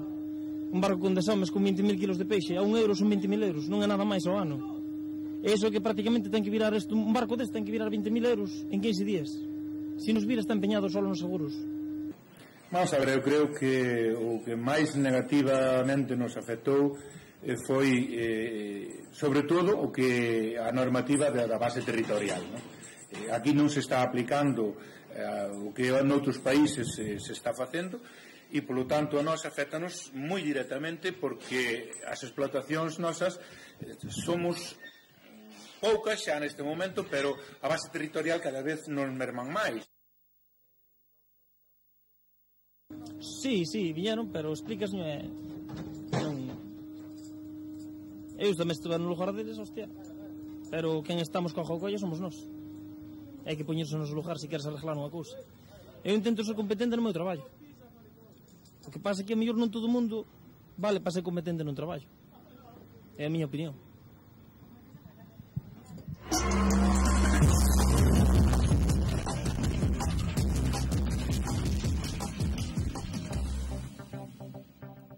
Bueno, pois facendo todo este traballo por ali estivo Betty, estivo Piñeiro, estivo Antón, bueno, estuveron facendo todas estas pezas. Xa está por aquí a segunda mesa desta noite que nos vai acompañar hasta que todo o peixe estea vendido, hasta que saibamos como definitivamente quedan as cousas. Vou vos pasar a presentar Antón Bamonde, que non necesita máis explicación. Boa noite. Miguel Anxo Braira, moi boa noite. Boa noite.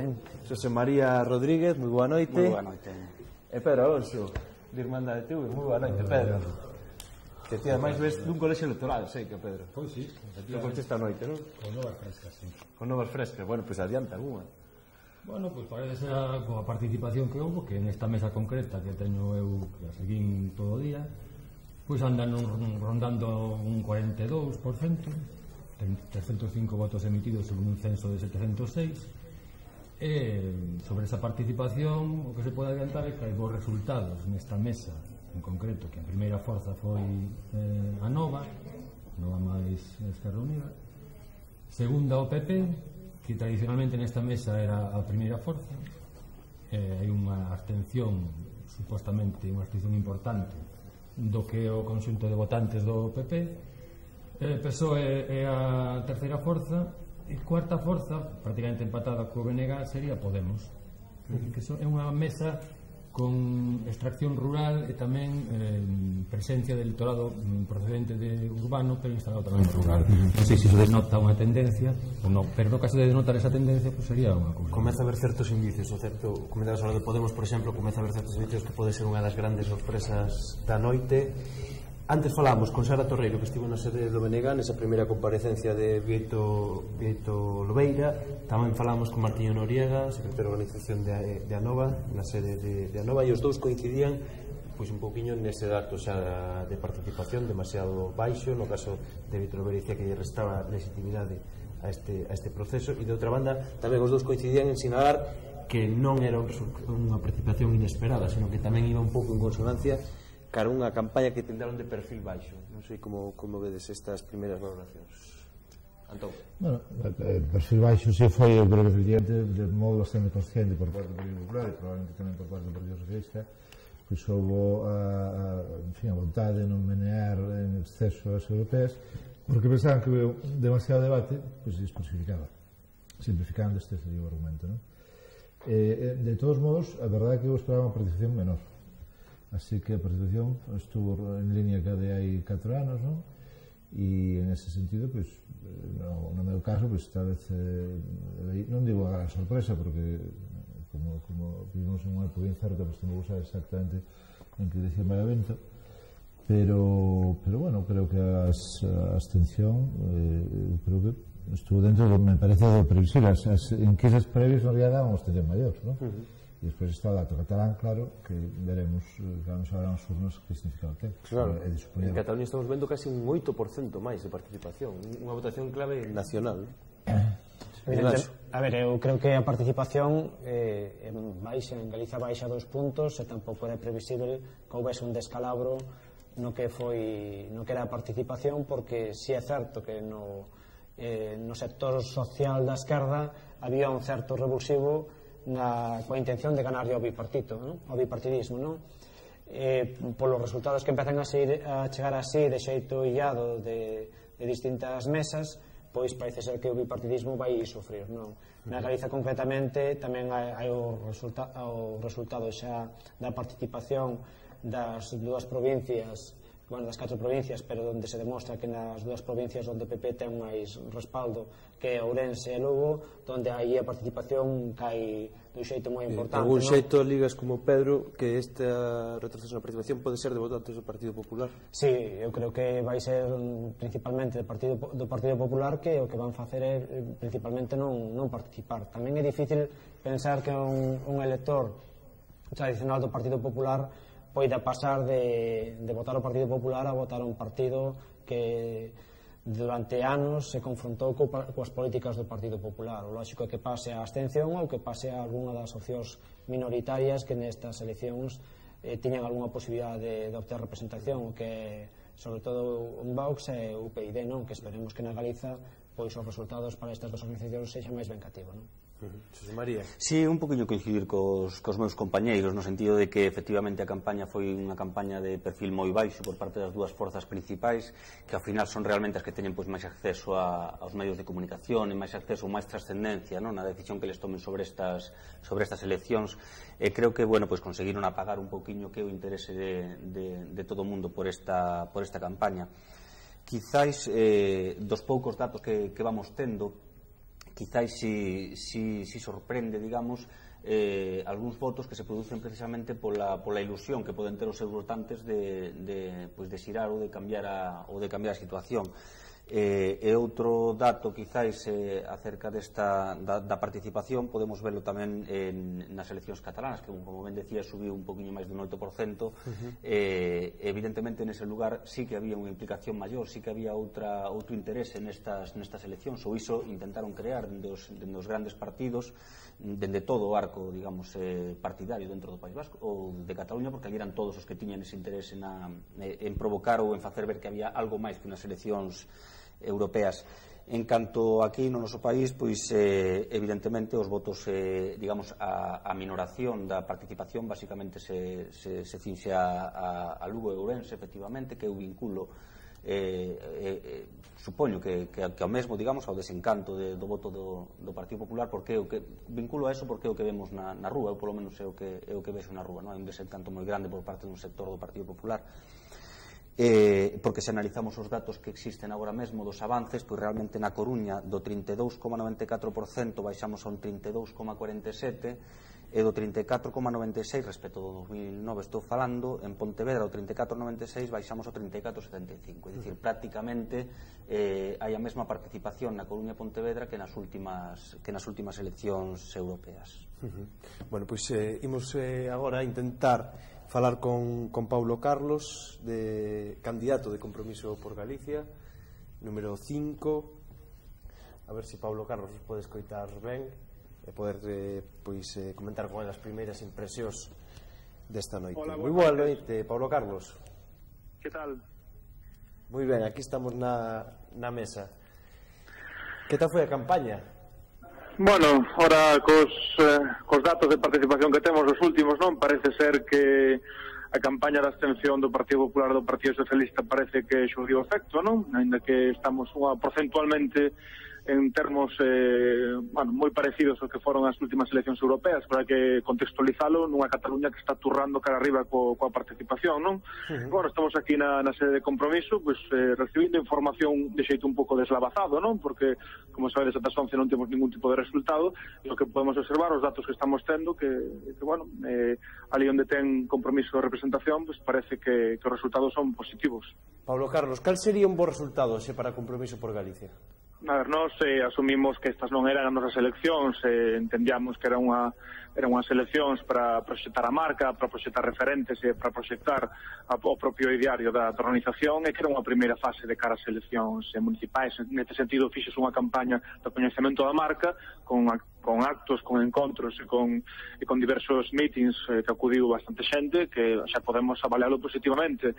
A cuestión do resultado pois non vai influir para nada nese ánimo, non? Pero se vamos á cuestión cuantitativa, pois eu creo que superar porcentualmente os resultados das eleccións autonómicas sería positivo. Resta e legitimidade esta participación, o resultado?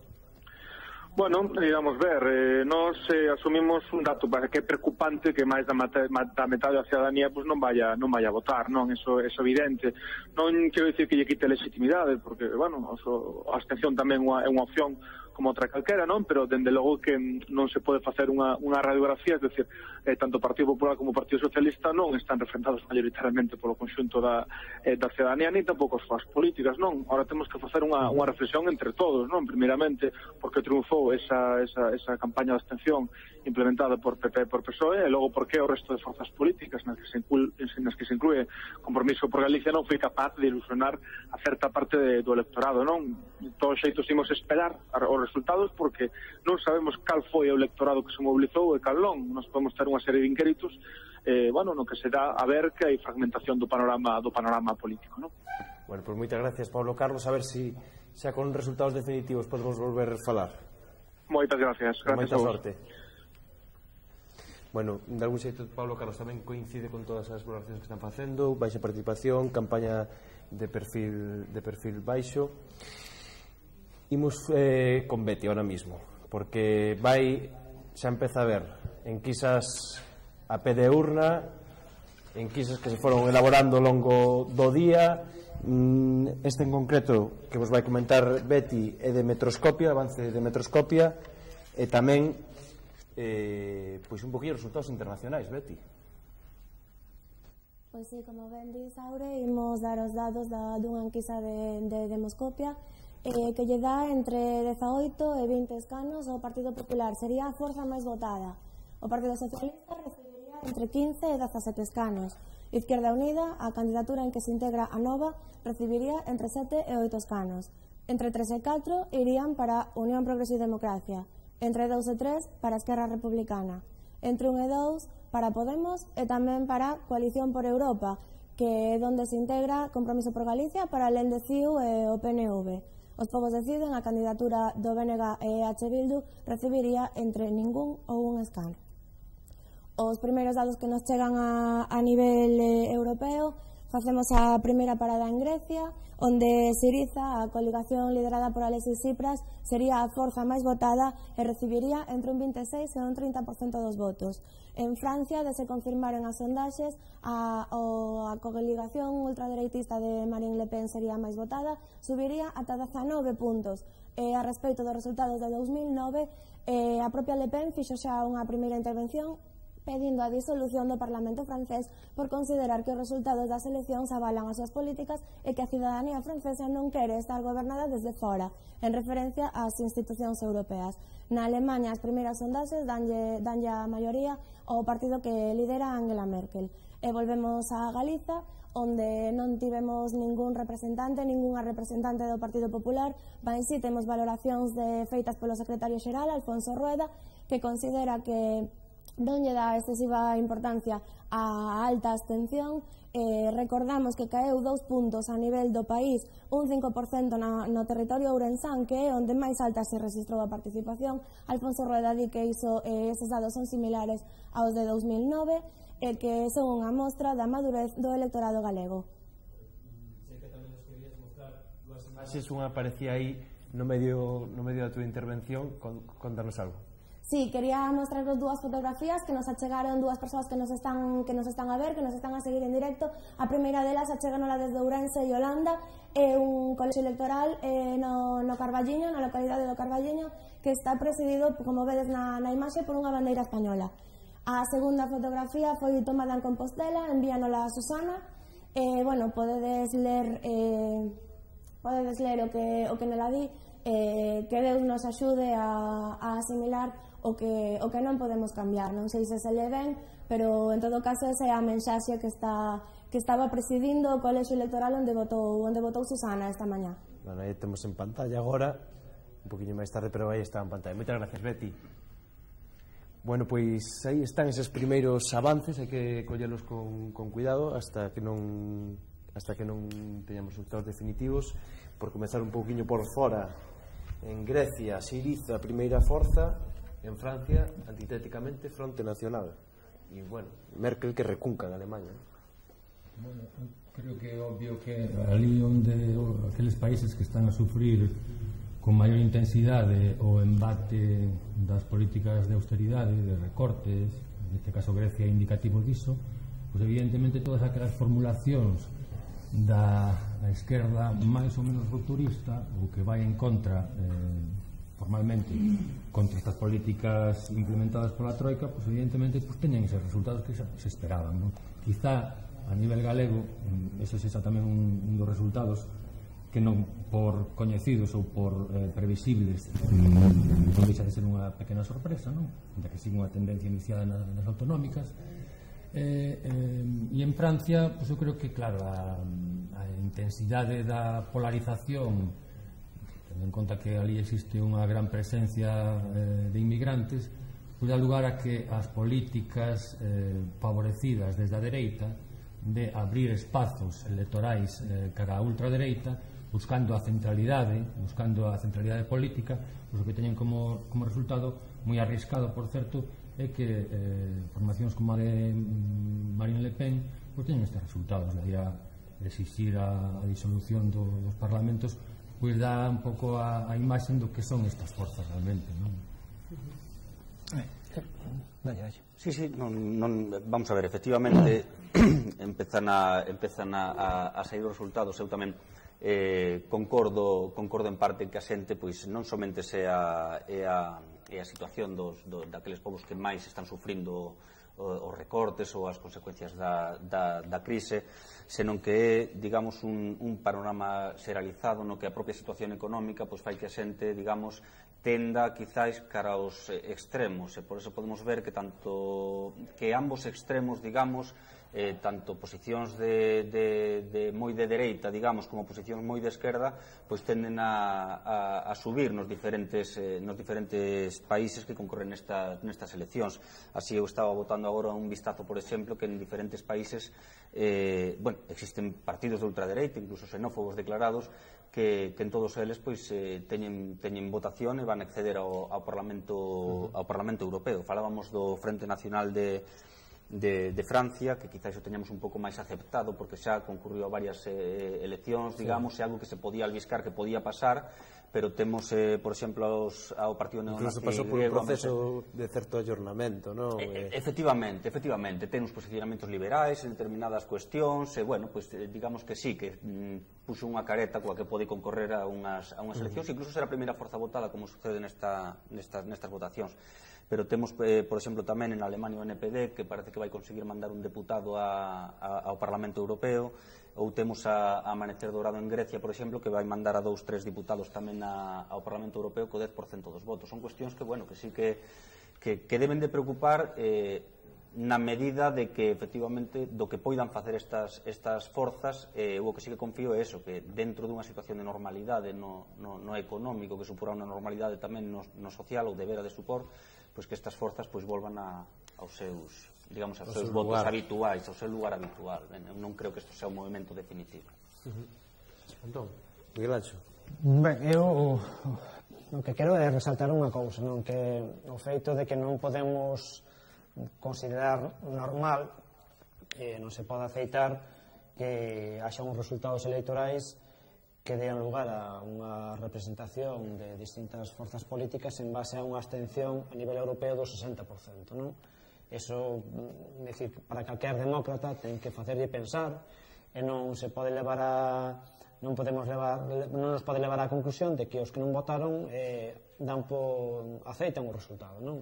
A parte que a ese 60% de abstención que é o, digamos, a cifra redondo que se vai dar a nivel europeo, non? Así e xa se deu en pasadas eleccións europeas, hai que sumar o voto nulo e máis o voto en branco que se dá nas eleccións, non? Entón vamos ver que vai haber un Parlamento Europeo conformado con unha participación da cidadanía europea realmente baixo, non? Ese para min é a análise máis importante do día de hoxe, máis que aos resultados que se poidan obter, non? Porque a lei DON establece que dan indistintamente da participación os partidos políticos obteñen representación, non? Entón, como teñen representación, repártense 54 escanos, participe o 80% dos electores ou participen o 30% dos electores, non? Entón hai unha gran fraude á democracia cando isto se acepta con normalidade, non? E cando se omite este debate. Eu creo que a nivel europeo hai unha contestación por parte dos cidadáns á propia configuración da Unión Europea e a participación das eleccións europeas foi descendendo desde que o Parlamento Europeo é elexido mediante votación, non? Entón, o que hai un desencanto con respecto a esta superestructura, a contestación a esta superestructura quen a fixo foi principalmente a extrema dereita. Hai moitos motivos polos que contraatacar a esta Unión Europea e a esquerda sempre foi moito máis tibia a respecto do que era a configuración desta superestructura económica que, por certo, nos esclaviza as clases traballadoras, non? Establece políticas que van de cara a eso. Entón, a mellor, a reflexión que hai que facer é que a esquerda política non está sendo capaz de conectar coa esquerda social, entendendo como esquerda social que eran as persoas que non militan nunha organización ou que non se moven na órbita de organizacións políticas, non?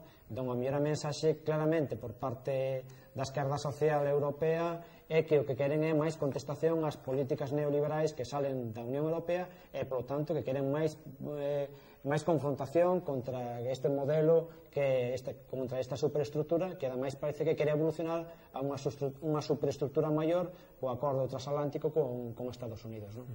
Entón, qual é a primeira relación sobre estes resultados internacionais? A miña pregunta en realidad sería o próximo Parlamento Europeo pois presumiblemente vai a ter unha gran presencia destas forzas de ultradereita, tamén vai haber un incremento da esquerda europea, pero no básico pois os socialdemócratas e os conservadores pois van a seguir marcando a pauta, non? Entón, a cuestión é como recibirán a mensaxe, ou recibirán a mensaxe, é dicir, cambiarán as políticas no futuro sobre a base destas transformacións electorais que obviamente son un reflexo electoral sobre corpos políticos diferentes, é dicir, sobre naturalmente o éxito do UKIP en Gran Bretaña ou de Le Pen en Francia ou de Syriza en Grecia, ten moito que ver coas historias dos países respectivos, coas súas culturas políticas, coa implosión da Unión Soviética e, por tanto, a implosión dos partidos comunistas nos anos a partir dos 80, pero bueno, dos 90. En fin, hai un conxunto de fondo histórico que explica un pouco, non? Pero a diversidade, digamos, de resposta popular ás políticas da Unión Europea, non? En todo caso, o que está claro é que se expresa pola vía da dereita, se expresa pola vía da esquerda, hai un malestar, non? Que emite unha mensaxe.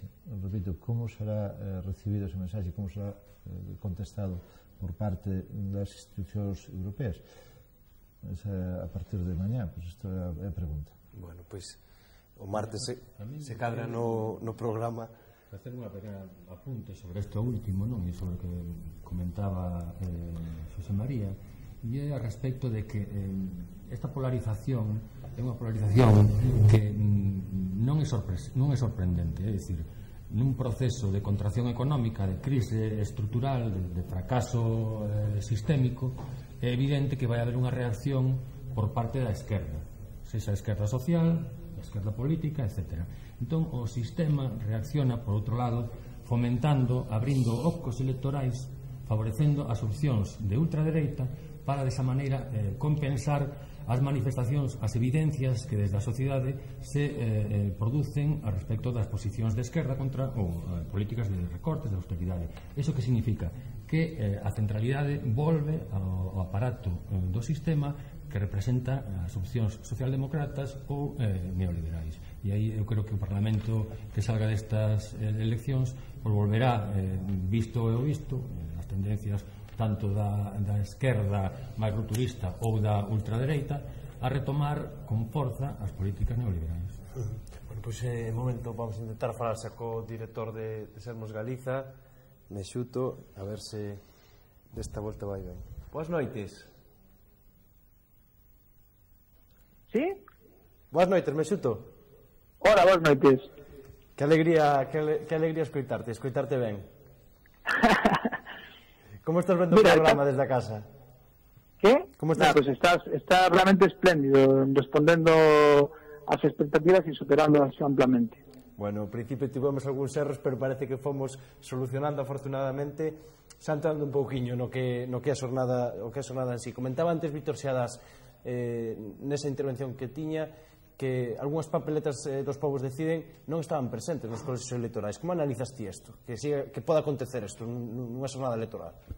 Bueno, a verdade é que é penoso, non? E é demostrativo de cal é o nivel da democracia formal no Estado español, a informalidade desa democracia e a parcialidade da administración electoral, non?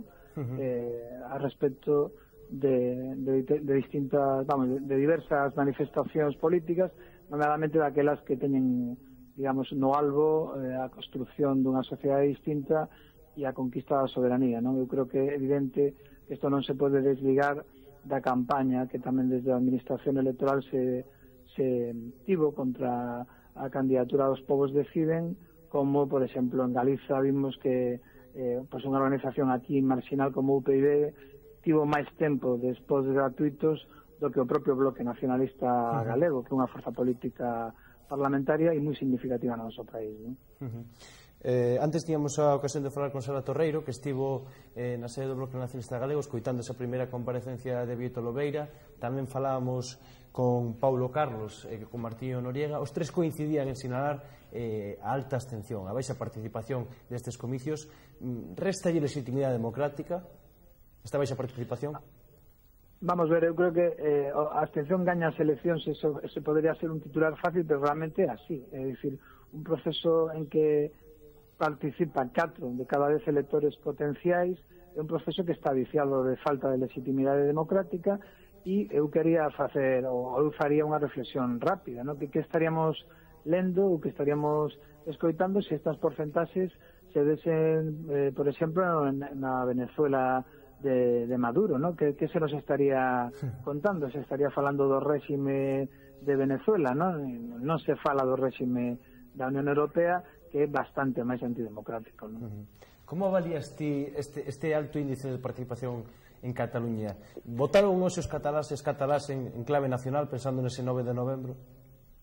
A ver, evidentemente Cataluña é unha nación distinta a España e isto ten unha traducción electoral, ¿no? É dicir, Cataluña está noutra onda, nunha onda soberanista, e alén do que sexa o incremento de participación, o que teremos é que ver os dados que obteñen, os resultados que obteñen os partidos españoles, ¿no? En Cataluña, que vamos, previsiblemente van ser maus e previsiblemente o que están apuntando claramente a cara a posta da sociedade catalana pola construción dun Estado propio, ¿no? Xa para rematar, cales son os 2-3 elementos que consideras máis importantes de Sermos Galiza, que vades a estar máis pendentes nesta noite electoral? A ver, eu creo que aquí hai, digamos, tres planos posibles, ¿no? O plano nacional galego, o plano, digamos, do conxunto do Estado español e o plano do que poderíamos chamar a España castellana ou española, ¿no? O plano nacional galego, para mí a cuestión fundamental está en vermos si aquela forza política que realmente puxo a Galiza como protagonista ou tentou que Galiza tivese espazo propio na xenda a cada representación, digo, o Bloque Nacionalista Galego, esa é unha incógnita que a noite terá que despexar, non? Logo, no plano do que é o Estado español, até que punto resiste ou non resiste o bipartidismo e a emerxencia de forzas alternativas, ¿no? Como Podemos, a tan de moda agora Podemos, e logo no que o conxunto do Estado español eu creo que o que se vai a ver é claramente que a dialéctica real, a dialéctica política real que hai no Estado é a dialéctica nacional ou a dialéctica territorial e como o soberanismo frente ao españolismo interacciona, ¿no? Eu creo que esas son as cuestións claves nas que nos vamos a ter que debullar hoxe, ¿no? Esta noite que ainda, bueno, estamos con dados moi parciais, tamén que debería facer esa reflexión, ¿no? As ultra avanzada Unión Europea pois son as 10:30 e os resultados ainda non os coñecemos, ¿no? Estamos con chíos para arriba, chíos para baixo, ¿no? Sí. Tendo que tirar de enquisas e de moitas cousas para encher espazo televisivo. A nos, desde logo, se que hoxe non fixeron un feo. Bueno, Mexuto, pois un placer. Mira, eu volvo a dicer o que dixen desde o principio. Para min é un placer tamén. Creo que además é a primeira vez que interveño en Irmandade e a simpatía por unha televisión que ten que ser a Televisión Nacional Galega, que ten que ser unha televisión na TDT, está moi ben internet, pero ten que ser unha televisión na TDT e creemos que, bueno, fago votos para que a sociedade galega apoie este proxecto tan necesario para o país. Pois desde logo que sí, sería pois unha oportunidade inmensa para nós poder competir en igualdade de condicións co resto, poder estar na TDT, mas a pesar diso aquí estamos intentando facelo un xeito máis riguroso posible e exprimindo máxima tecnoloxía que temos. No, claro, é que dotar de contido material a democracia é que debe ser o empeño no que esteamos todos, ¿no? Entón, claro, forzas sociais ou movimentos sociais tan relevantes como os que podemos, bueno, dos que nos podemos reflexo, deben ter tamén capacidade para facer ouvir a súa voz e non estar pois nunha, bueno, en fin, ter esa voz tan secuestrada por estructuras grandes grupos de comunicación que non son máis que o reflexo no campo da comunicación do que é a estructura de poder na economía, non? Desde logo que está claro que o que non se conta non pode existir ou é difícil que sea apoiable, non? Se non hai esa capacidade para comunicar. Moi boa noite, Mexuto. E apertas aos tertulianos que están aí. Bueno, seguirei acompañar con moita atención. Apertas de volta, Mexuto. Bueno, efectivamente. Apertas que che devolvemos 4. Vale. Moi boa noite, Mexuto. Veña, hasta logo. Chao. Bueno, non sei se máis ou menos foste escoitando que nos iba comentando. Non sei se... Gustaríame comentar sobre a cuestión que puse aquí sobre a mesa, sobre o voto en clave nacional. E se en Cataluña aumentou esa participación casi en 8 puntos, sí que se cadra interesante coñecer a participación tamén no País Vasco e máis en Navarra, porque se aí efectivamente se confirma tamén que existe unha tendencia a unha maior participación, o que iso denotaría é que tristemente, desafortunadamente, Galiza sigue sen estar no tren das dúas nacionalidades históricas ou nacións que conforman o Estado español, a parte da colonialista, digamos, e que para nós eso supón evidentemente un atranco máis que debemos vencer, non? Agudizarse cadra a polarización entre o soberanismo e bueno, outras políticas como pode ser a de lograr alianzas formales da esquerda rupturista, etc. É unha cuestión que se cadra deberíamos non reflexionar, pero si reformular ou chegar de outra maneira, non digo para poder enganchar a ese tren da participación e chegar tamén a participar en clave nacional galega, non? Ignacio, Antón. Sí, comente. Galicia baixou o voto 2%. Si é certo que decían os meus colegas antes que atribuían o descenso a posiblemente un afrontamento electoral do PP, particularmente as provincias de Lugo e Ourense, veremos cando se abran as urnas e teñamos sobre a mesa a tendencia de voto, pois cal é o significado, que eso tamén é interesante. Empezar a ver resultados, non?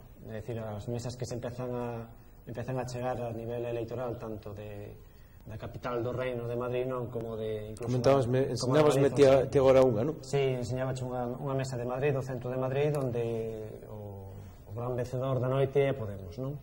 E os resultados que están chegando incluso do Concello de Bueu, e o gran vencedor, ainda que non quita os mellores resultados, volve a ser Podemos, porque aparece con os datos que manexou con 336 votos, non? En Bueu, sí.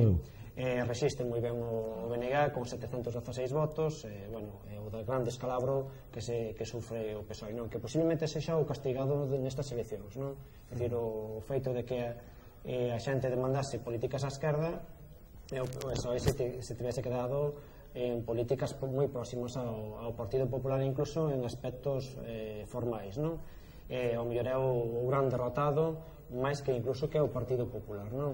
Tamén é certo que por primeira vez pode ser que vexamos que ese dito que hai que gana a dereita porque a esquerda sempre está dividida, ao mellor nestas eleccións vemos que volve a gañar a dereita pese a que está dividida, non?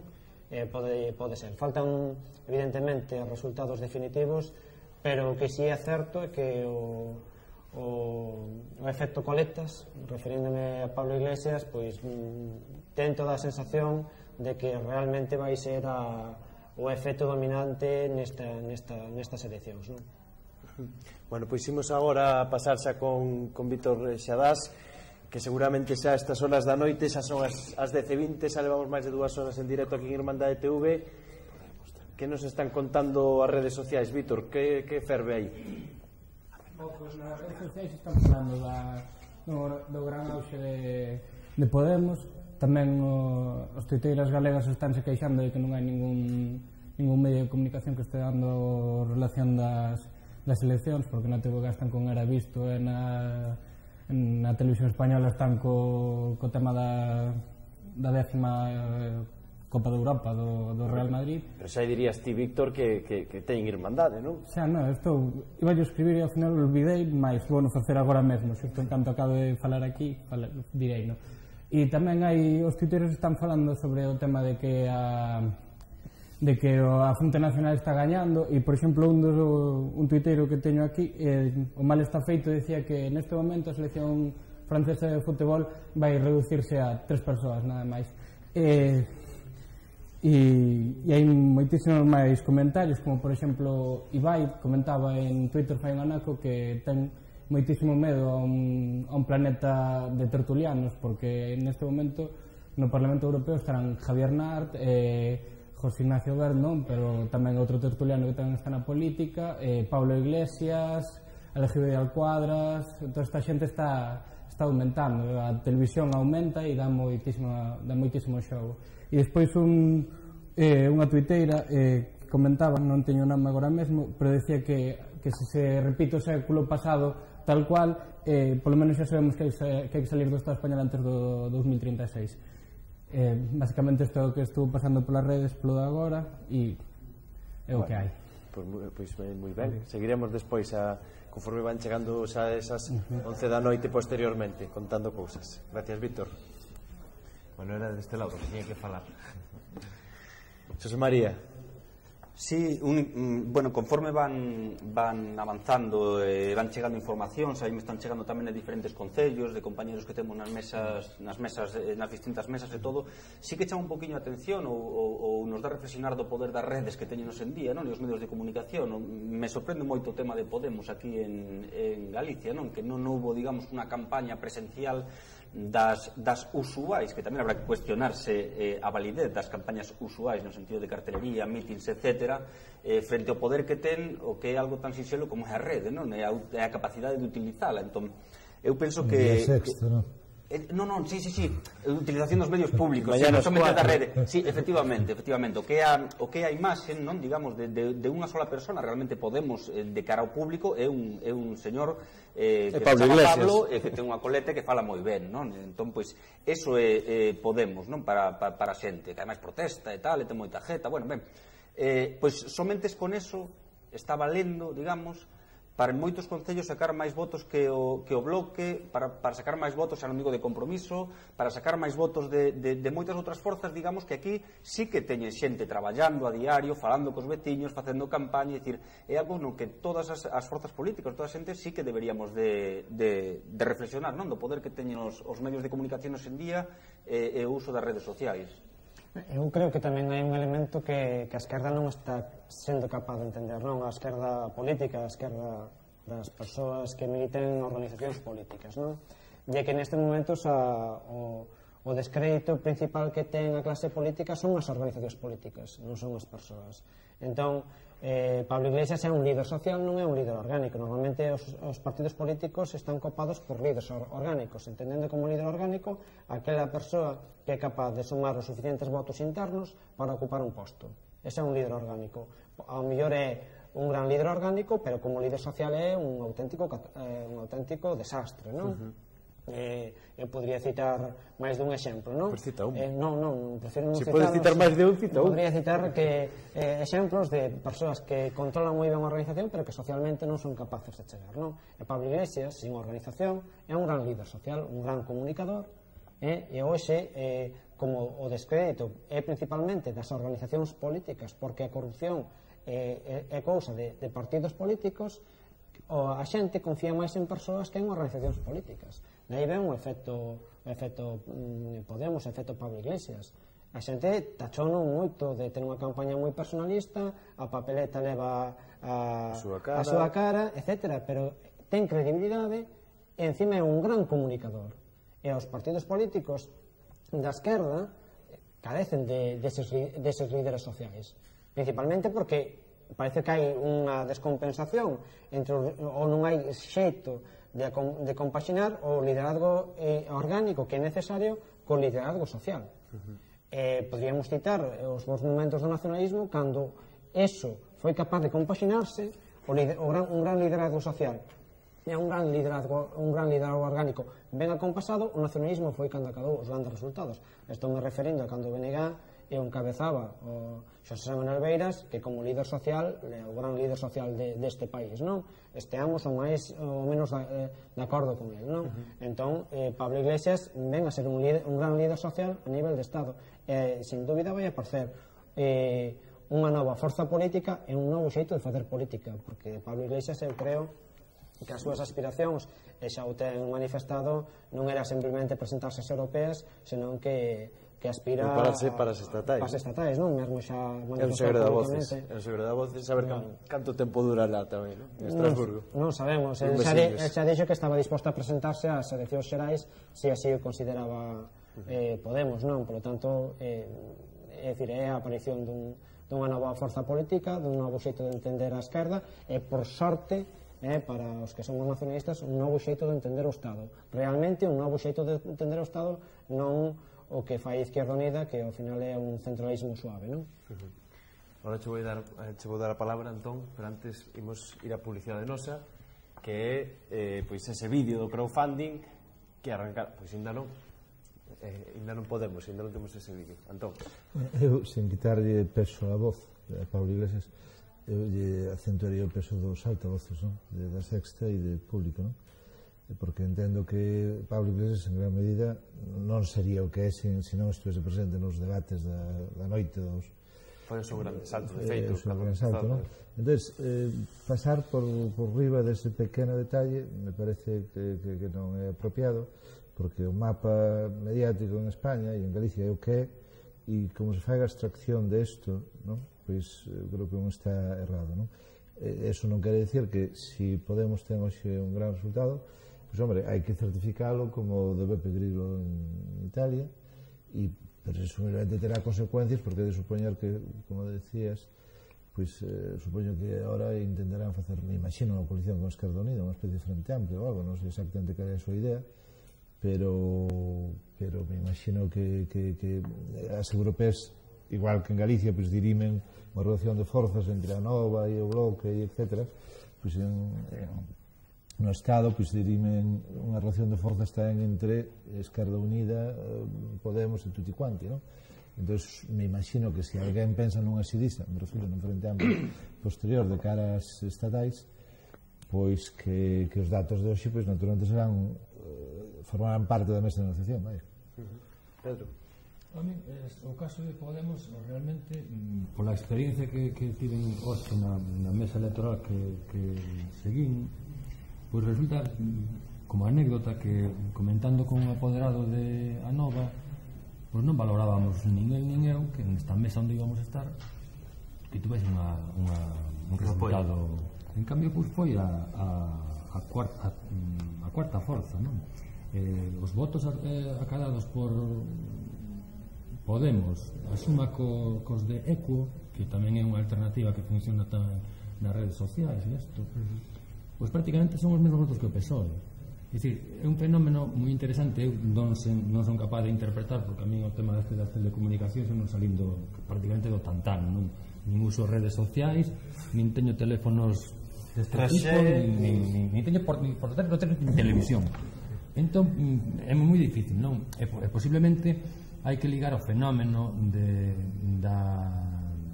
do desachegamento, digamos, da gran parte da mocidade a raíz dos movimentos do 15M, etc., e como se implicou, se involucrou a esta persoa que ademais utiliza eses altofalantes nas televisións onde participa dentro deste movimento. Ese cadra, pois, Pablo Iglesias, que ademais é unha persoa que utiliza moi ben, ten unha dialéctica de confrontación e de antagonismo que é moi facilmente interpretada como unha persoa que ataca directamente os intereses da troika, etc. Co cal, desde o punto de vista nacionalista, sí que estou de acordo con Miguel Ancho. Evidentemente é unha cuestión que hai que calibrar, hai que interpretar e hai que ter en conta, e desde logo por propia necesidade de supervivencia, non? Bueno, pois imos volver nun minuto e medio. Imos ver ese video crowdfunding, volvemos nun minuto e medio, imos ver se somos capaces de reorganizar todo un pouquiño e xa encetar esa reta final de programa. Xa son 2 horas e media de directo e en breves parece que xa van chegar os seus datos.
Porque Galiza precisa dun proxecto de comunicación comprometido.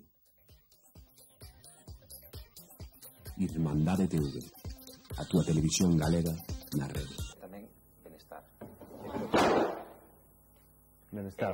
É absolutamente, non pasa nada. É absolutamente necesario incluir a dimensión do benestar en calquera proposta de futuro. Víctor. Fun eu. Víctor, sí.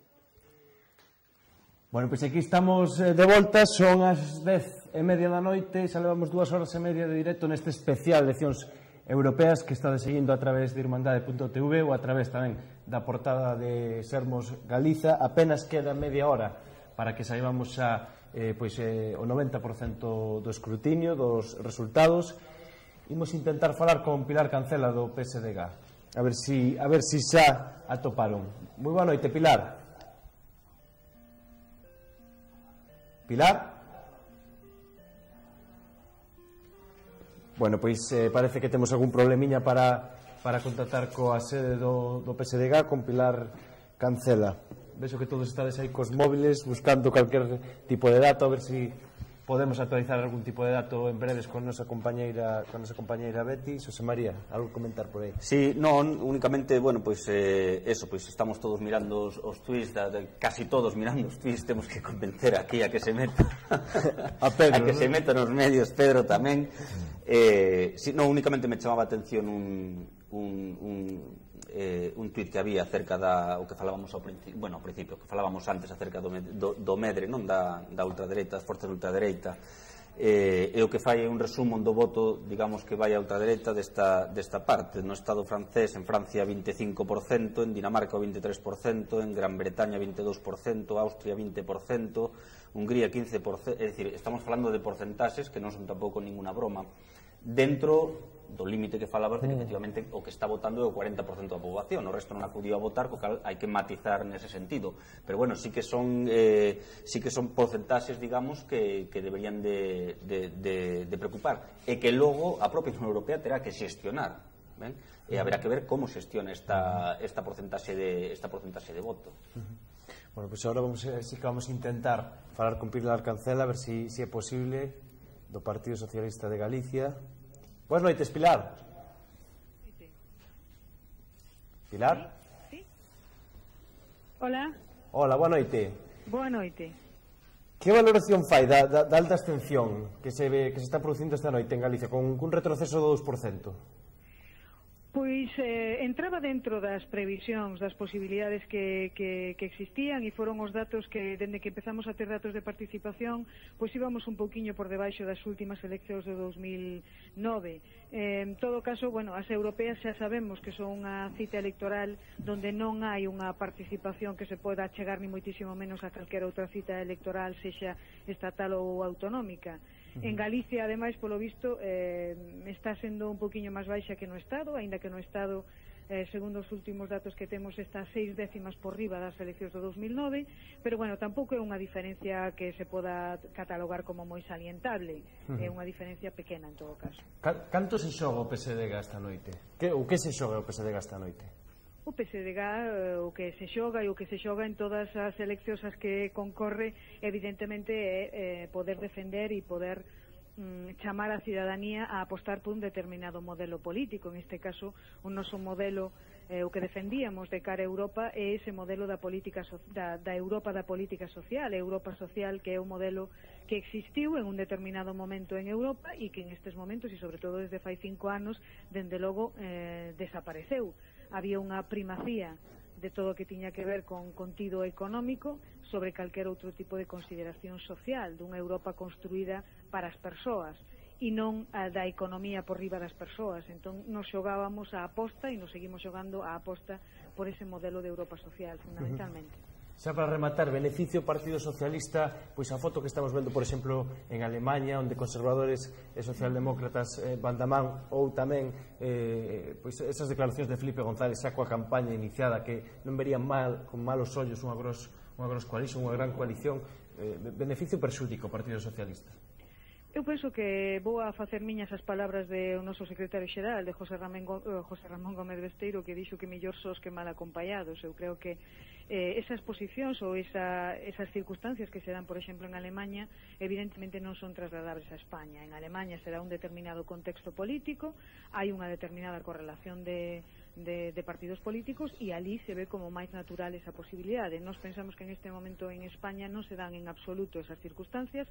Estamos falando de dous modelos de acción política completamente distintos e absolutamente confrontados. O sea, nos entendemos que somos os autores do estado do benestar, do estado social, do estado da liberdade e da igualdade, e en este momento o Partido Popular en España o que está facendo é loitar e esnaquizar precisamente iso, no que nos creemos e no que nos construímos.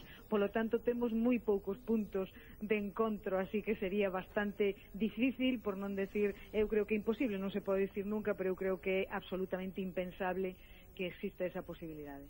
Bueno, pois moitas gracias, Pilar, desexarle moita sorte nesta noite electoral. Moitísimas grazas a vos, moi boa noite. Chao. Bueno, comentaba Pilar Cancelas que o PSDG e o PP o PSOE e o PP ten proxectos completamente distintos e confrontados. Non sei como vedes isto. Non sei. Nunha campaña onde tanto se falou do papel do bipartidismo, non? É que a mí non me riso, non? Cando me din que o PP e o PSOE teñen modelos totalmente confrontados, pois dame un pouco a riso, non? É dicir, eu creo que a ciudadanía ten moi claro cada vez máis que as políticas económicas do PP e do PSOE son prácticamente a mesma, por non dizer a mesma, non? As voces que continuamente saen dos sectores económicos do Estado español para, no caso de que haxa un descalabro do PP e do PSOE nas xerais, facer unha gran coalición a alemana, deixa ver as claras que as políticas económicas e as políticas grosas son as mesmas, non? Outra cousa que ao mellor en aspectos sociais, de liberdades individuais, non colectivos ou de colectivos, de algúns colectivos, pois haxa diferencias que é onde normalmente o PSOE pon un acento para xustamente diferenciarse, non? É dicir, en aspectos que onde o PP o que fai é colocarse na extrema dereita máis recalcitrante, non? Ao lado da Iglesia, en contra do aborto, en contra dos dereitos dos homosexuais. Entón aí o PSOE a verdade que lle deixa un campo aberto para dar unha imaxe de esquerda social que no económico non é para nada esquerda social. Para min é o mesmo modelo económico, é o mesmo modelo social, non hai absolutamente ninguna diferencia, por moito que nestes momentos se estén empeñando algúns dirixentes do PSOE en dicer que son diferentes. Non son diferentes, é o mesmo, e xustamente a mellor nestas eleccións é onde a ciudadanía empeza a deixar claro, o povo empeza a deixar claro que entende que as políticas que emanan do PP, que emanan do PSOE, que son políticas neoliberais, que hai que combatir. Antón. Non hai que perder de vista que estas eleccións poden marcar unha pauta para as municipais e algunhas autonómicas do ano que ven e para as xerais despois, non? E que naturalmente o da gran coalición está ligado a fragmentación electoral que veremos en que modo se concreta hoxe, non? É dicir, a gran coalición, en realidad, a idea é que non sería posible gobernar ao PP con UPyD cos resultados das enquisas a día de hoxe e que, por tanto, no caso de que o PSOE gobernara, tería que gobernar non só con Esquerda Unida, senón que esta vez con Podemos e o gran vencedor da noite, cos nacionalistas galegas e vascos, é dicir, tería que ser en Esquerda Unida, o PSOE, a matriz dunha gran coalición que, naturalmente, o IBEX 35 pues, non lle gusta nada, non? E a idea da gran coalición, pois, promoveu Cebrián e Filipe González, quer dizer que alguén o ten na cabeza e, por tanto, posible, Pero que inoportuno, non? Na campaña. Pensando xa en intereses exclusivamente partidarios. Bueno, nun momento onde ten que, de algún xeito, facer unha releitura do que pasou, diferenciarse das declaracións de Felipe. Diferenciarse do PP. Son inoportunas as declaracións de Felipe que o están pensando antes, pois era unha comediña que está circulando, vaya. Eu creo que eu insistiría na idea anterior que expresei anteriormente, quero decir, se Alemania marca a pauta a nivel económico, a nivel de políticas económicas, a nivel de recortes, a nivel de austeridade, a nivel de alianzas, de grandes alianzas como esta que acabas de comentar, non vexo por que no Estado español o movimento que involucra a Felipe González non responde tamén a esa idea de alguma maneira neutralizar os movimentos que surxen interesadamente favorecidos desde a dereita, non? Estes movimentos que involucran a ultradereita e que de alguma maneira nos presentan como un mal menor unha gran alianza entre a socialdemocracia e a dereita porque ocupan esa centralidade política da moderación que ante unha situación e por outro lado certifican que a saída do túnel é unha saída moi prolongada que si entramos durante 7 anos neste túnel, para salir vamos votar outros 7 anos e, por tanto, fan falta medidas de moderación, e nesto entra esa proposta dunha gran alianza. Entón, eu creo que todo forma parte dun gran show no cal o auxe da ultradereita responde a un cálculo predeterminado para favorecer estas políticas de pactistas, ¿no? José María, que temos que xa con David Lombao, director de Praza Pública. Pois venga, rápidamente. Eu creo que digamos, a cuestión máis evidente de que efectivamente as políticas de ambos partidos non son diferentes prácticamente en nada, sobre todo, como dicía aquí o Miguel Ángel no económico, que realmente un debate como este, que sí que podera dar lugar a salientar as diferencias que había entre unha política e outra, aínda que isto fora evidentemente moi complicado facelo cando non existen, é que a campaña mesma centrouse se o candidato do PP era ou non un machista. É dicir, realmente ese foi a centralidade da campaña, uns intentando silenciar un erro que cometeu o candidato, un erro gravísimo evidentemente, e outro pois salientando sobre todo ese erro. Realmente con todo o tempo do que dispuxeron para propoñer alternativas non houve ninguna alternativa. Se a iso sumamos efectivamente que pois días antes estaba o propio Felipe González pois falando desta posibilidade dunha gran coalición ao estilo alemán, pois bueno, pois eu penso que aí pois xa nos dá guía do que puidera pasar, sobre todo cando se ve que o voto pois se vai, digamos, difuminando entre diferentes forzas, é dicir que digamos a primacía que tiñan hasta agora PP-PSOE pois puidera verse polo menos algo alterada, non? Dentro da normalidade que viñan tendo. Bueno, pois imos agora a conectar con David Lombao, director de Praza Pública, que hoxe están facendo tamén un especial de radio a través de Praza Pública, tamén informando sobre as eleccións europeas. Boas noites, David. Hola, que tal, amigos? Bueno, unha alegría saludarte desde aquí, desde Irmandade. Imagino que caros estudos onde estades facendo ese programa de radio. Pois efectivamente, aquí no programa de radio con ollo posto en praza.com e co outro ollo posto no micro e cun terceiro se tivésemos atendendo a emisión de Irmandade TV, que por lo que estamos podendo ver entre tanta pantalla, pues parece que está sendo un éxito polo menos de momento e tamén é unha satisfacción. Bueno, a verdade é que ao principio tuvemos algúns problemiñas, pero fomos solucionando. Xa entrando en materia, David, temos un pequeno retroceso de participación en Galiza. Como valoras isto? Bueno, pois a verdade é que tendo en conta a tendencia do Estado, que restando Cataluña parece que a cousa pois vai un pouco así na tendencia, eu non diría que se cumpriron os agoiros de que iba a haber un descenso espectacular de participación. Eu non llevaría unha importancia excesiva a esa baixada de 2 puntos da participación, a un punto e pico, e tendo en conta ademais como estivo a campaña, non? Que foi unha campaña pois de casi de apagón por parte dos grandes partidos, sobre todo.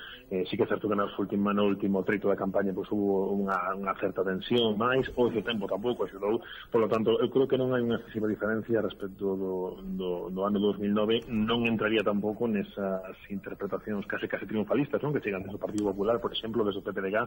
O propio Alfonso Rueda decía hai uns minutos que os resultados están absolutamente legitimados porque a participación é semellante a 2009, pero en todo caso históricamente as eleccións europeas en Galicia son unhas eleccións que participa moi pouca xente. Desde o ano 1999 non vota máis da metade do censo e, polo tanto, eu creo que a participación vai na liña das anteriores e, polo tanto, non me parece un dato que vaya a condicionar nada máis alá de antes de saber os resultados, que queda un cuarto de hora para coñeceros.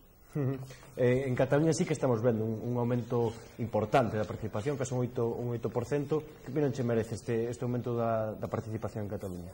Bueno, pois eu creo que é un síntoma máis de que Cataluña quere votar, quere expresarse nas urnas e aproveita mesmo unhas eleccións europeas, non? As eleccións máis da desafección, entre outras cousas, porque hai un corpo social moi importante en Cataluña que quere ser un Estado e que aparte quere ser un Estado europeo. Entón aproveita para, incluso estas eleccións, para manifestarse nese sentido. As sensacións que están chegando, os comentarios que chegan de Cataluña falan de un triunfo do soberanismo e, por tanto, atribuído a ese proceso nacional que está vivindo Cataluña e que aproveitan mesmo unhas eleccións europeas para expresarse. Xa finalizando, antes a nosa compañera Betty comentaba un pouco tamén os resultados internacionais. En Grecia gaña Syriza, en Francia o Front Nacional que pide, xa fixo unha declaración a súa líder Le Pen pedindo unha disolución da Asamblea Nacional. En Alemanha rejunca Merkel.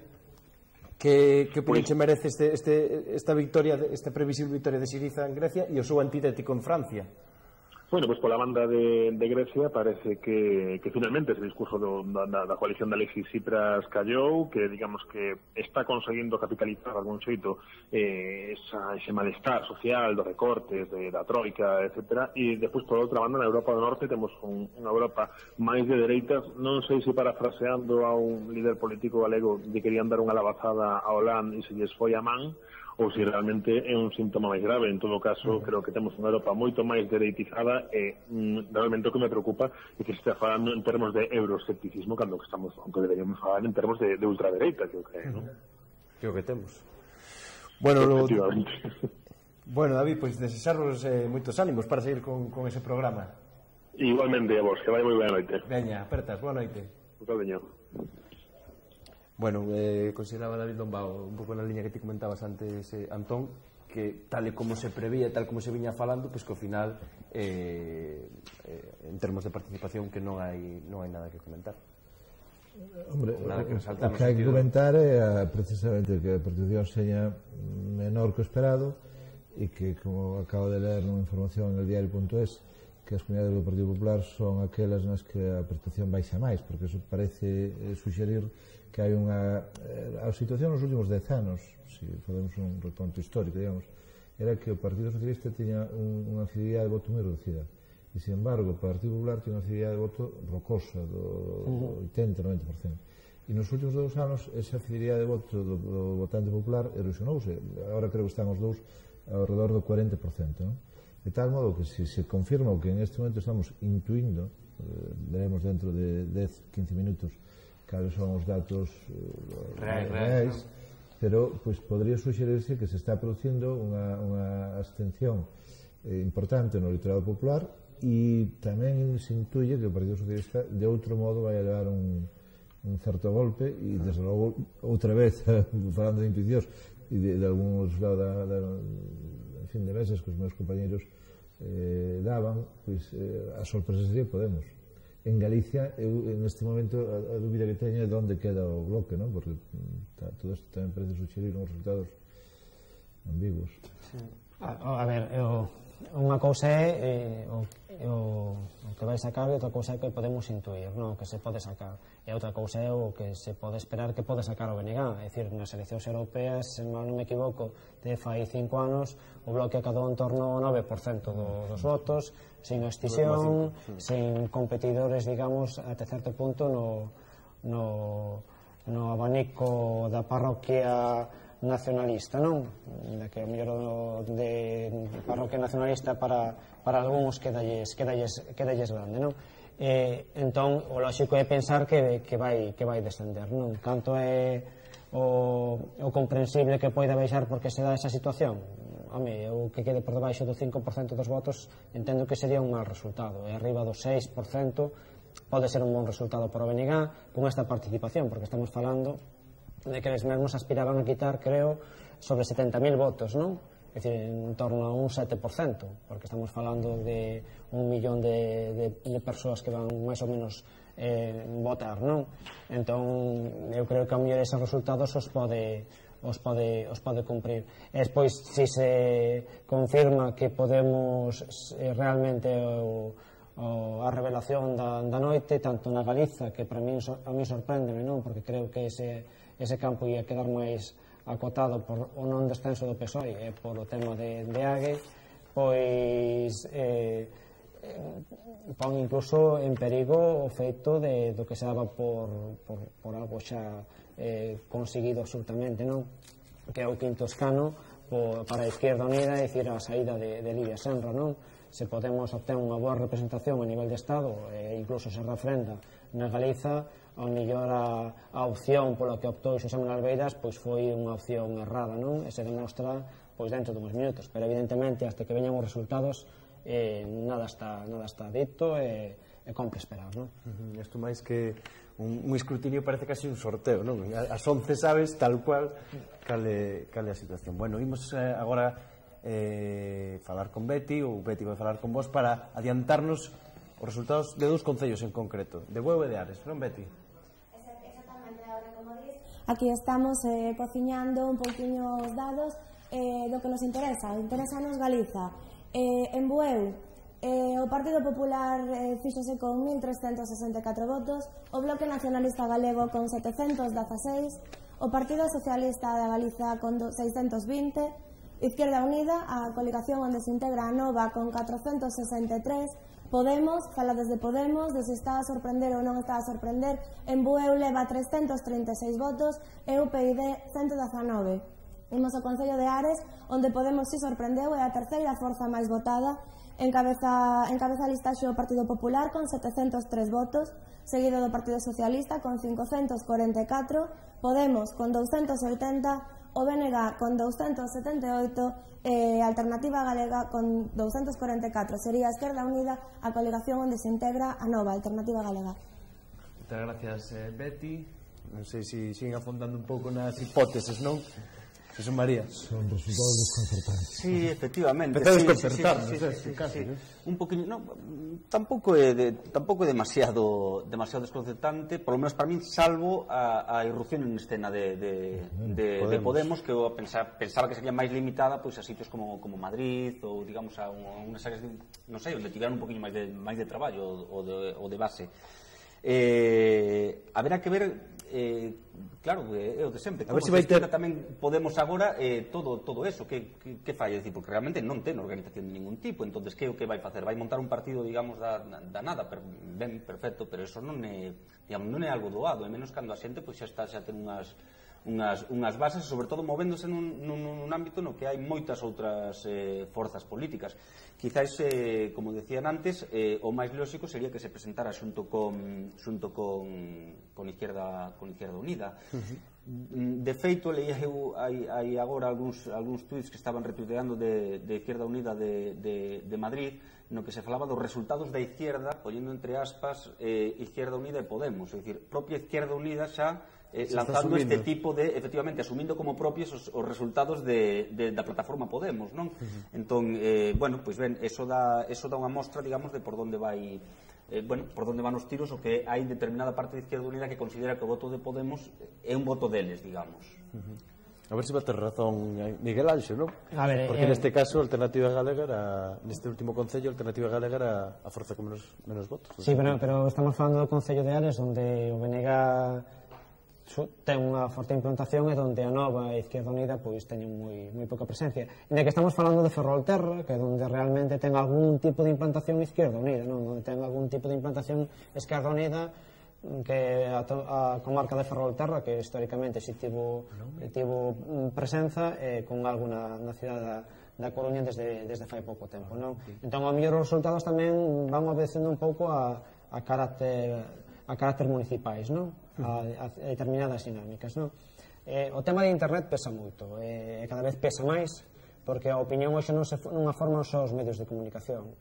Eu repito, non creo que Público e La Sexta sexan o único elemento que fai que Pablo Iglesias xurda como un líder social, non? Eu creo que ten un carisma suficiente, ten un discurso suficiente e analizou perfectamente o que nestes momentos estaba demandando a sociedade, non? Os datos que teño é que Pablo Iglesias se formou nestes aspectos en Venezuela, non? Digamos, é da escola de Hugo Chávez. Os datos que teño é que estón, digamos, é o dixo, non? Tampouco...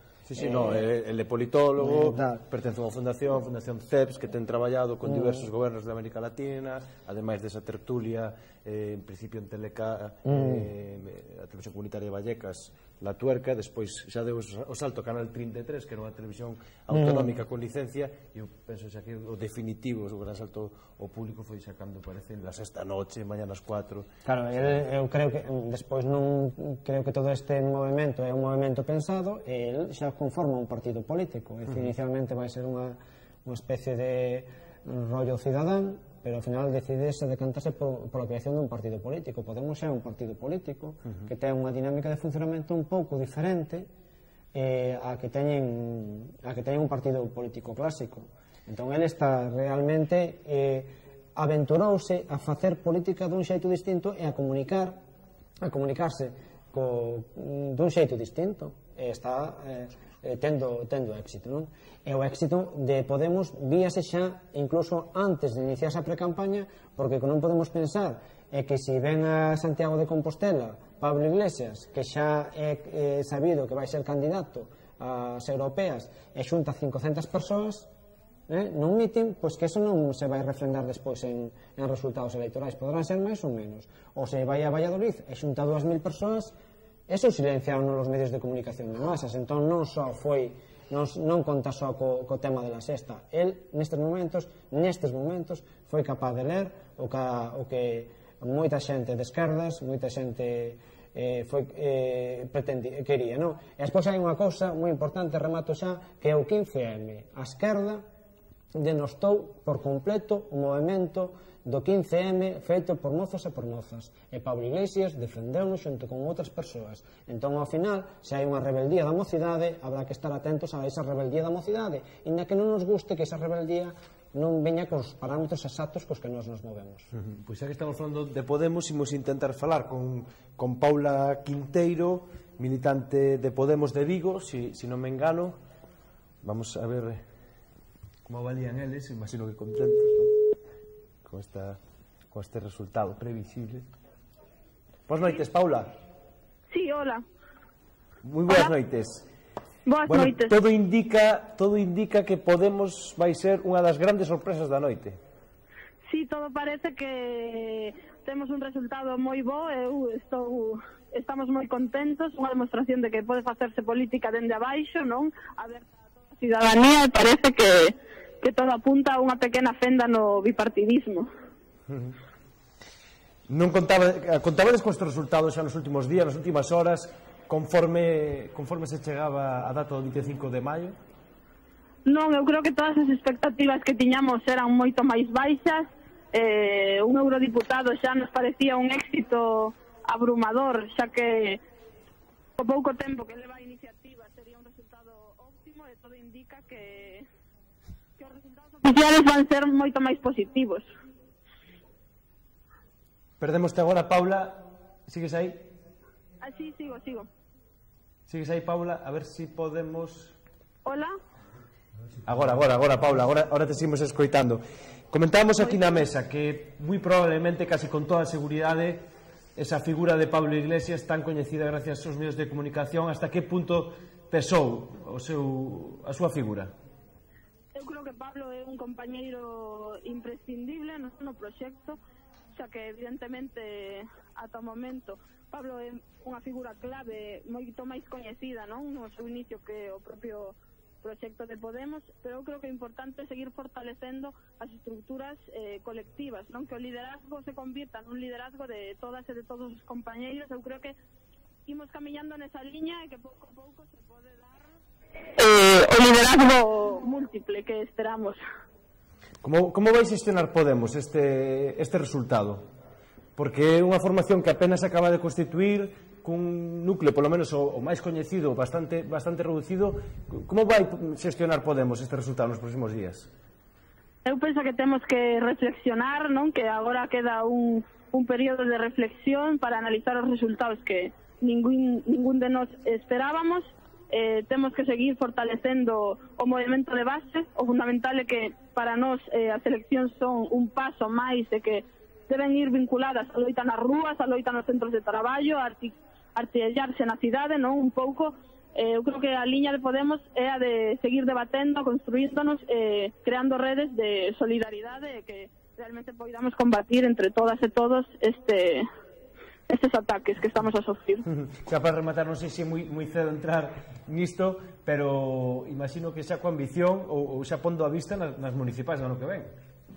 Sí, eu penso que neste primer ensaio a política de alianzas era moi precipitado, non se pudo confluir con outras forzas da esquerda rupturista, pero eu creo que evidentemente as municipais serán unha proba. Temos ainda tempo para debater, para fortalecernos nós como organización e para abrir realmente as estructuras democráticas a todas as organizacións, e que realmente eu creo que sí que podemos facer un fronte común contra o bipartidismo. Pois moitas gracias, Paula, e moitos parabéns por este resultado. Moitas grazas a vos tamén. Moi boa noite. Boa noite. Pedro. A mí o que sí que me gustaría saber era o resultado de Podemos. Supoño que tamén hai un bo resultado en Cataluña, no País Vasco e Navarra. Imagino que proporcionalmente o resultado de Podemos en Galiza será mellor que o de País Vasco, Navarra e Cataluña. Creo que a esquerda nacionalista, soberanista, independentista, País Vasco, Navarra e Cataluña, a súa fortaleza impide de alguma maneira ou é un dique de contención a penetración deste tipo de movimentos, o cal volve revelar que a debilidade da defensa de posicións nacionalistas ou soberanistas no país favorece o progreso destas forzas. Creo que Podemos vai seguir medrando, evidentemente nesta situación de falta de organización ou de estructura arrimará a outras organizacións do tipo de ECUO para poder negociar posteriormente algo con esa fronte ampla que se quere montar definitivamente, e ese será, supoño, que o futuro cargo municipal. Bueno, pois imos agora con Betty, xa son as 11, en breves isto xa se vai clarificando. Betty, creo que nos traes resultados de 4 concellos. Traemos efectivamente resultados de 4 concellos da Galiza, mais antes gostaría de comentar unha cousiña que estaba a dicir Pedro. Os resultados de Podemos en Euskal Herria e en Cataluña efectivamente non son os mesmos que na Galiza. Ali, por esa fenda da que falaba Paula Quinteiro, quen se coou son as forzas soberanistas, as forzas nacionalistas. Imos xa cos datos da Galiza, comezamos polo concello de Cuntis, onde o PP obtivo 621 votos. Está de lo vendo na pantalla, o PSDG 438, o BNG 221, Izquierda Unida 195, lembramos que aí vai a Nova, e Podemos 112. No Concello de Carral, o Partido Popular fíxose con 713 papeletas a favor, o PSDG con 448, AGE con 242, o BNG con 172, Podemos con 106, Compromiso por Galicia con 26 e UPyD con 81. Imos a Chantada, onde o Partido Popular obtivo 1148 votos, o PSOE 539, AGE 308, Podemos 166 e o BNG, Podemos aí por riba do BNG, o BNG obtivo 142. En Allariz, por contra, o Bloque Nacionalista Galego fíxose con 988 votos, o PP con 559, o Partido Socialista con 208, AGE con 132 e Podemos con 99. Pois moitas gracias, Betty. Non sei se entrar xa e aventurarme un pouquiño a ver como ve a mesa, pero dá a sensación de que o BNG vai resistir neste proceso electoral. A mí o que máis me chama a atención, perdón, brevemente, é que destes 4 concellos a suma das forzas de esquerda ou nacionalistas supera con amplitude os votos recabados polo Partido Popular. Entón creo que aí sí que é posible encontrar unha tendencia. Falta os votos de concellos do interior, Ourense, Lugo, etc., pero dá a sensación de que sí que vai resentirse o Partido Popular. Miguel Anxo, vai resistir o Bloque? Eu, aos datos que manexo así, o de mesas e tal, dá a sensación de que sí. Repito, é dicir, quedando por riba do 6% son os bons resultados para o BNG. Repetir os resultados de fai 4 anos, eu creo que nas sedes do BNG habría esmorgan durante unha semana, non? Lóxico, porque significaría novamente consolidarse unha base moi ampla, non? E ter uns éxitos tremendos, non? Posiblemente non repitan os resultados, pero si é certo que vayan quedar por riba duns malos resultados que a mellor é incluso previsibles, non? E se os resultados son medianamente bons, eu creo que se ten un Bloque Nacionalista Galego nunha posición para as municipais moi boas, non? No aspecto de que... Un momento, ahora te deixo seguir, Miguel Anxo, a ver se é posible contratar con Sara Torreiro, que a estas horas estará na sede do Bloque Nacionalista Galego, para ver se podemos falar con alguén, ou a ver se hai alguna declaración, porque xa estamos entrando nunhas horas nas que pode empezar a comparecer en calquer momento. Perdona, Miguel Anxo. Decía que unha cousa son unhas eleccións de estilo europeas, onde a circunscripción é única, onde o liderazgo persoal de Pablo Iglesias pesa moito, pero nas municipais pesa os liderazgos municipais e as estruturas municipais, non? E aí Podemos non ten estrutura. No momento en que se empecen a constituir estruturas van a empezar a aparecer os problemas de carácter municipal. É unha cosa son os discursos, digamos, xenéricos de cara a galería, e outra cousa ir aos concretos, non? De que se hai que facer isto, se non facemos isto, se invertimos cartos aquí ou non. Para iso fai falta ter persoas dispostas a presentarse. Estamos falando que na Galicia son 313 concellos, fan falta como mínimo para presentar en todos os concellos arriba de 3.500 persoas dispostas a ir unha candidatura de Podemos para presentarse nos concellos. Outra cousa son as cidades, non? O mesmo problema ten Izquierda Unida e ten Anova.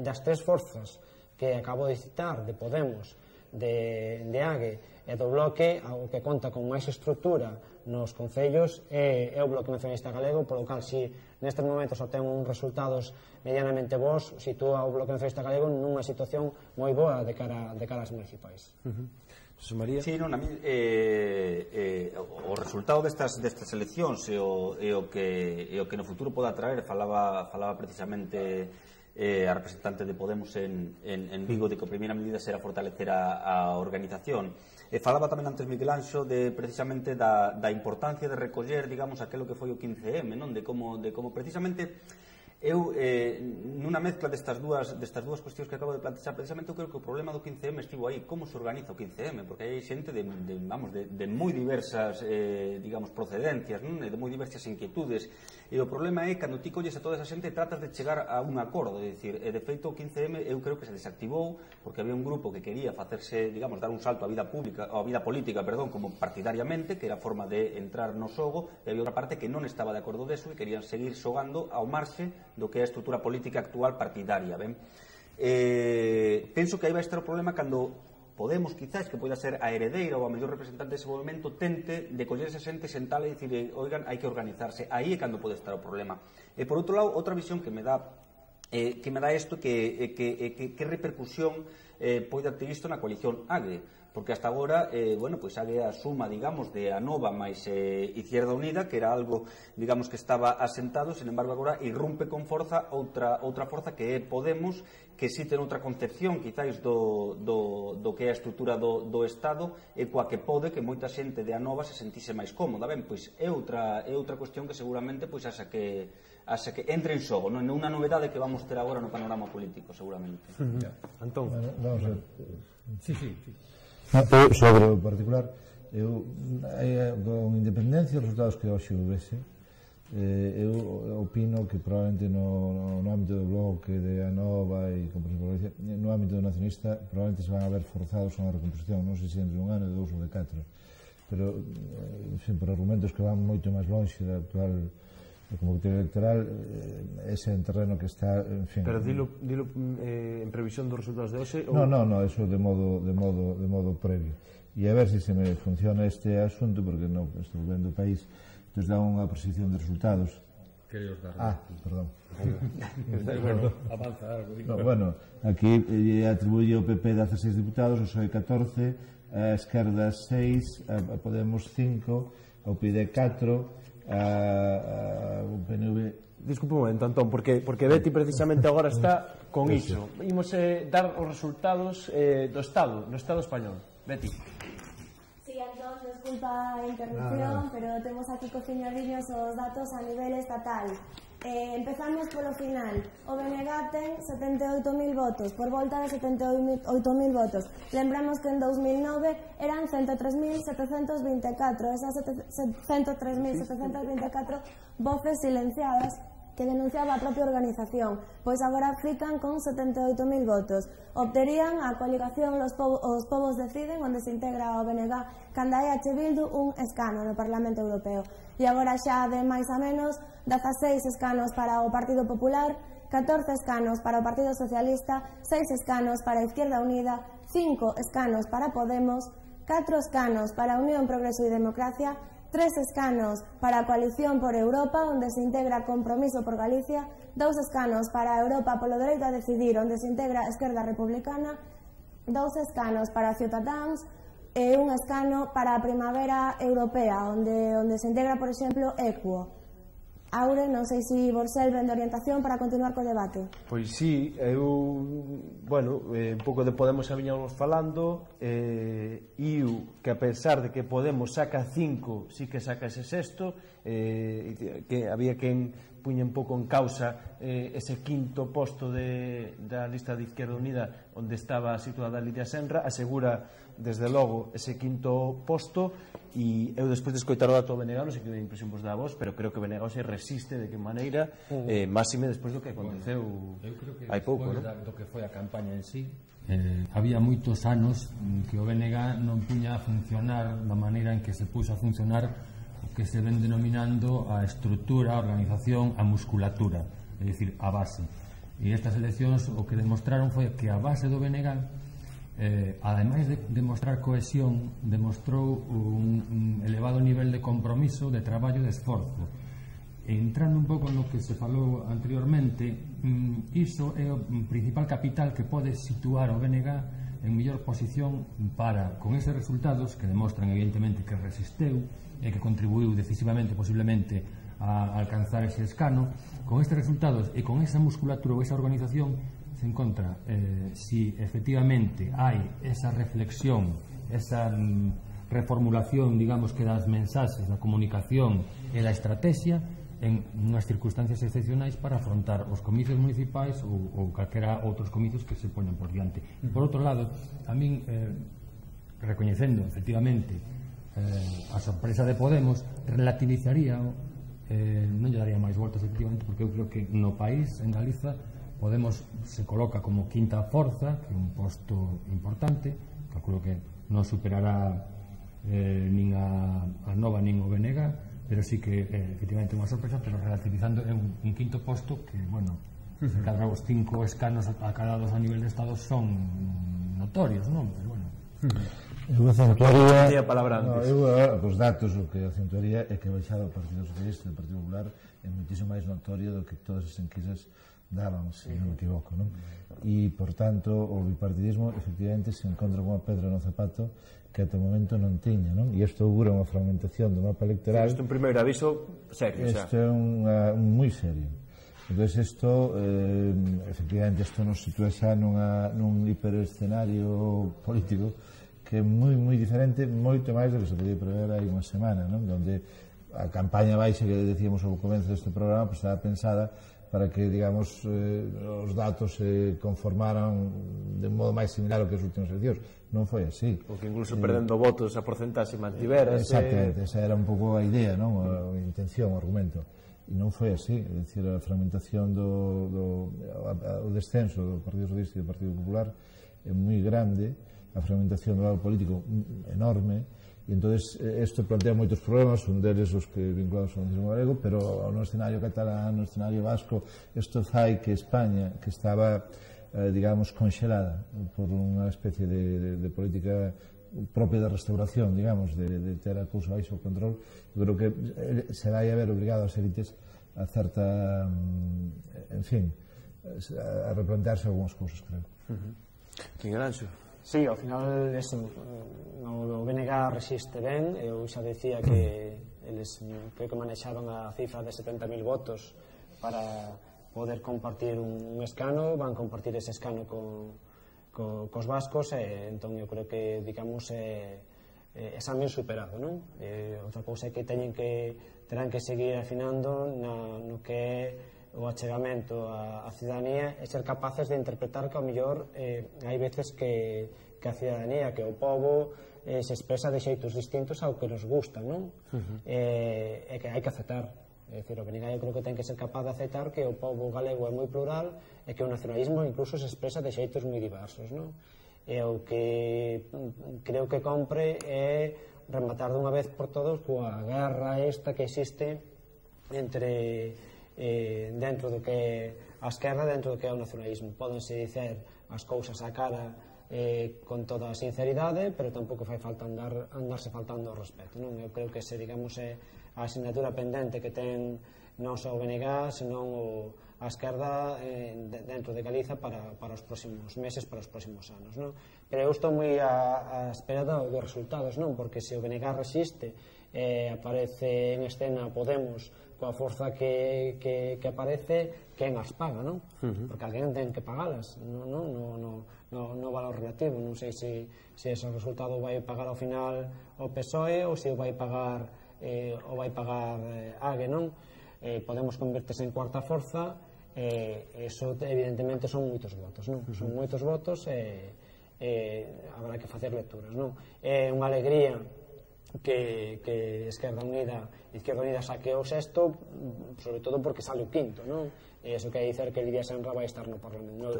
Estánme chivando ahora mismo por aquí que Podemos sería cuarta forza en Galiza, nada máis e nada menos, cuarta forza. Efectivamente, a cuarta forza cun un pouquiño por arriba do Bloc, con 8,33 frente ao 7,90 do que saca o Bloque.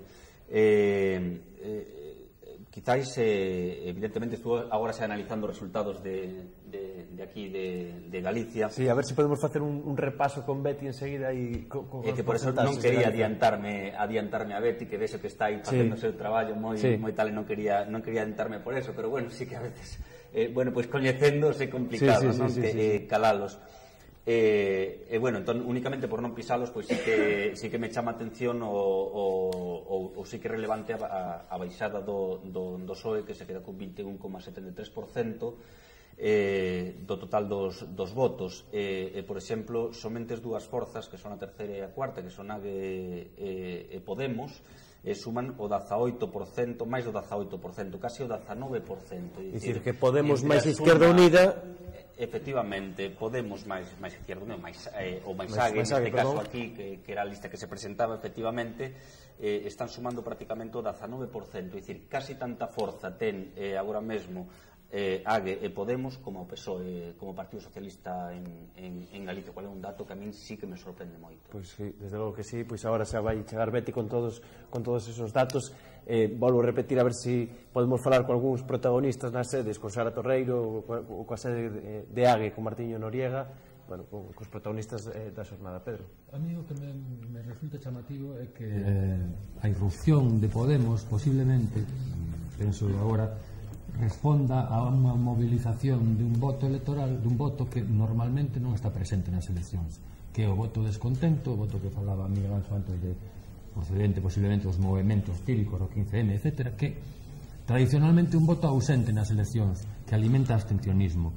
Neste caso, e sin meterme xa en fonduras de buscar explicacións no enfraquecemento das posicións da esquerda nacionalista galega, sí que entendo que Podemos moviliza ese electorado descontento orfo, que non encontra onde amarrar, e, por tanto, visualiza a existencia dese capital social que a esquerda nacionalista pues, debe considerar seriamente, evidentemente. Entón, bueno, eu repito o argumento anterior, sobre o tema do, efectivamente, que a irrupción de Podemos, os dos no día son desconcertantes, porque non creo que ningún de nós os esperásemos. Desde logo, Podemos como cuarta forza en Galicia. Nin no que se refire a Podemos de modo moi especial, nin no meu caso, desde logo, eu esperaba un desgaste do bipartidismo, pero non de tal altura, ninguna fragmentación agora nas europeas. Eu esperaba eso, pero nas xerais, porque os xerais é outro escenario. Entonces, é dicir que houve unha certa movilización do voto aquí, como houve unha certa movilización do voto que o signo non o deu o grado de participación. E o signo non o deu tamén que o dato de Ourense e Lugo, é dicir que hai un electorado PP que se retraeu ou que en fin. Entonces, estamos ante un escenario político moi diferente, que no caso particular do nacionalismo... A dereita tamén ten o seu debate, non? Sí, ten un debate menor, porque Vox non ten resultados. O debate con PID, pero bueno, é un debate menor. En Galicia, eu creo que o que pasa é que, claro, teria que insistir nunha tesis propia que a cultura política do nacionalismo está equivocada desde hai 20 ou 30 anos, non? E entonces que hai problemas de fondo que non ten que ver con ciclo electoral particular. Pero, desde logo, Podemos introduce un grado de confusión maior do que xa había. Porque, quer dizer, ahora xa non tes o escenario de Anova, máis IU, máis Podemos, máis Bloque, senón que ahora xa está Podemos. A mí non me é confusión, porque eu sigo defendendo o que xa manifestei antes, non é dizer que nesta en crise son os partidos políticos, e sobre todo para a franxa de idade, porque a franxa de idade que vota Podemos é menor de 35 anos, polo que dan as enquisas, non? Porque os sondeos que houve anteriores, digamos, o Podemos influye no menores de 35 anos, e aí é onde están máis en crisis os partidos políticos. Entón, o que aparece é algo novo, acredita a xente no líder social, entón tampouco é tan raro, non? O mellor que está é que hai cambios de tendencia na sociedade e é cuestión de facer a lectura correcta. Imos poñer todo clariño porque xa temos a Betty, imos ver como queda a cousa en Galiza. Betty. Pois si, agora estaba aí Xosé María adiantándose nos dados, pero cheguei a tempo. Efectivamente Podemos postulase como a cuarta forza a nivel Galiza, a que sería a terceira, mas o BNG resiste aínda como cuarta forza nos territorios de Lugo e Ourense. Xa en pantalla tendes os dados co gráfico definitivo a nivel Galiza. O Partido Popular con 353.289 votos, seguido do Partido Socialista con 218.189, Alternativa Galega con 105.605, Podemos, cuarta forza, con 83.719, o BNG con 79.307, e xa despois temos UPyD con 34.881, Ciudadanos con 16.171 e o Partido Animalista PACMA con 10.782. Estes son os dados da Galiza que temos a día de arestora, con 98,6, creo lembrar, por cento do escrutinio realizado. Abre. Betty, se non me engano, o PP baixa hasta 35% en Galiza. Sí, efectivamente, Abre, como dis, o Partido Popular baixa un 35% no noso país. Bueno, pois isto sí que é unha sorpresa, porque había quen dicía que o Partido Popular ia quedar co 40% do voto en Galiza e baixa to 35%. Si, baixa concretamente do 45% dos votos nas eleccións do 2009 agora, non? O 35%, é dicir, perde 10 puntos, non? É dicir, o Partido Popular creo que os resultados máis baixos porcentualmente nos últimos anos está en torno ao 44%, non? É dicir, o castigo ao Partido Popular nestas eleccións básase na abstención, creo que demostra a provincia de Ourense e de Lugo. Outra cousa é que ese eleitorado ao mellor non é irrecuperable para o Partido Popular, non? É dicir, ao mellor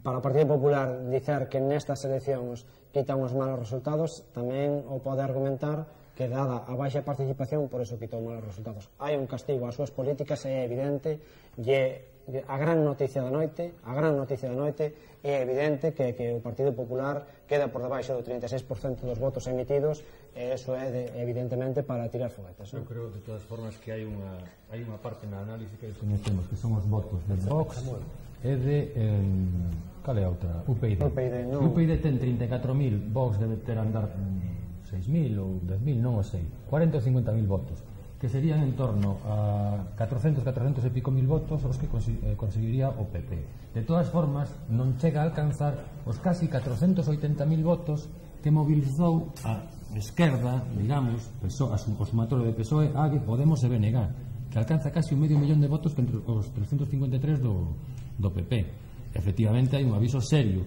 hai un desgaste absoluto da política de austeridade do PP e hai unha resposta que se manifesta a través dos votos da esquerda, digamos, non? De todas formas, a mí sí que me gustaría considerar aquí a baixa clara que sufre tamén a AGE. É dicir, se nas autonómicas foron 200.000 votos, sitúase en 105.000 desta vez, frente a unha baixada que se esperaba maior no BNG. En cambio o BNG demostra que resisteu moi ben, casi 80.000 votos cando moitas persoas dentro do BNG consideraban que en torno a 65.000 votos firmaban, era un bo resultado, co cal eses 83.000 votos 79.000 votos do BNG é un moi bo resultado. Sí, eu fago un matiz, non? É dicir, o Partido Popular nas eleccións europeas de 2009 consigue o 50,01% dos votos e o UPyD consigue un 24%, non? Nestas eleccións suman o 35,21 máis o 3,40 e algo, 3,47 máis o que poida ter conseguido Vox, que non creo que alcance un porcento, non? Ahora que dis, imos con Betty, que ten os resultados ahora mismo de Vox.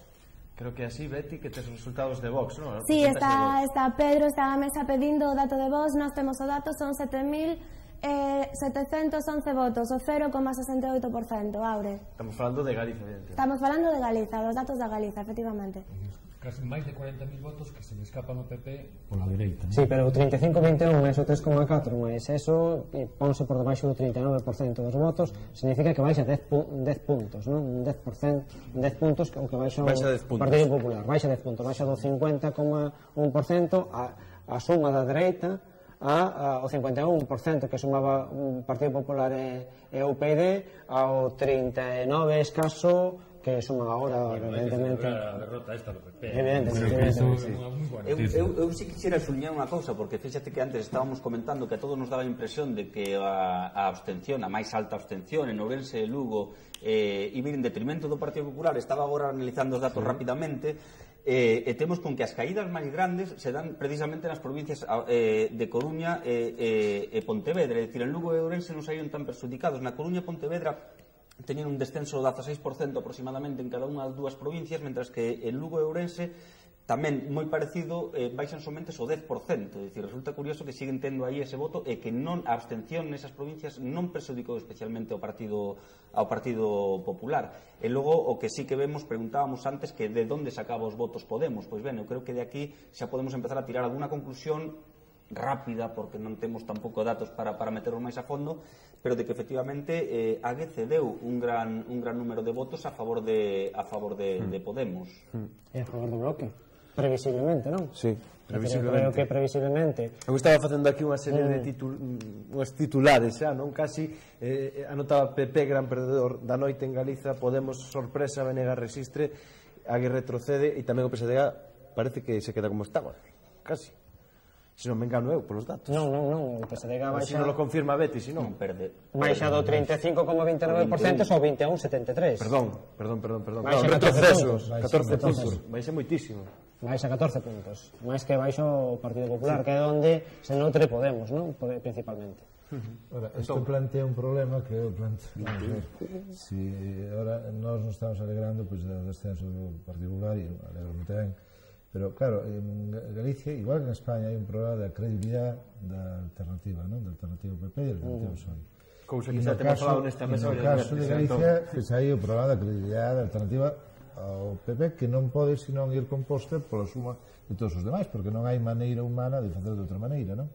Entón, claro, a verdade é que este escenario, por un lado, que demostra que Galicia é viva, é dicir, que hai que é máis lábil electoralmente, como por outro lado se ven demostrando desde hai moito tempo do que algúns presumen, que é menos petre, menos recosa, pero por outro lado hai unha gran complicidade para manexar a confección dunha alternativa ao Partido Popular, tanto no plano municipal dentro dun ano como nas xerais e autonómicas seguintes, non?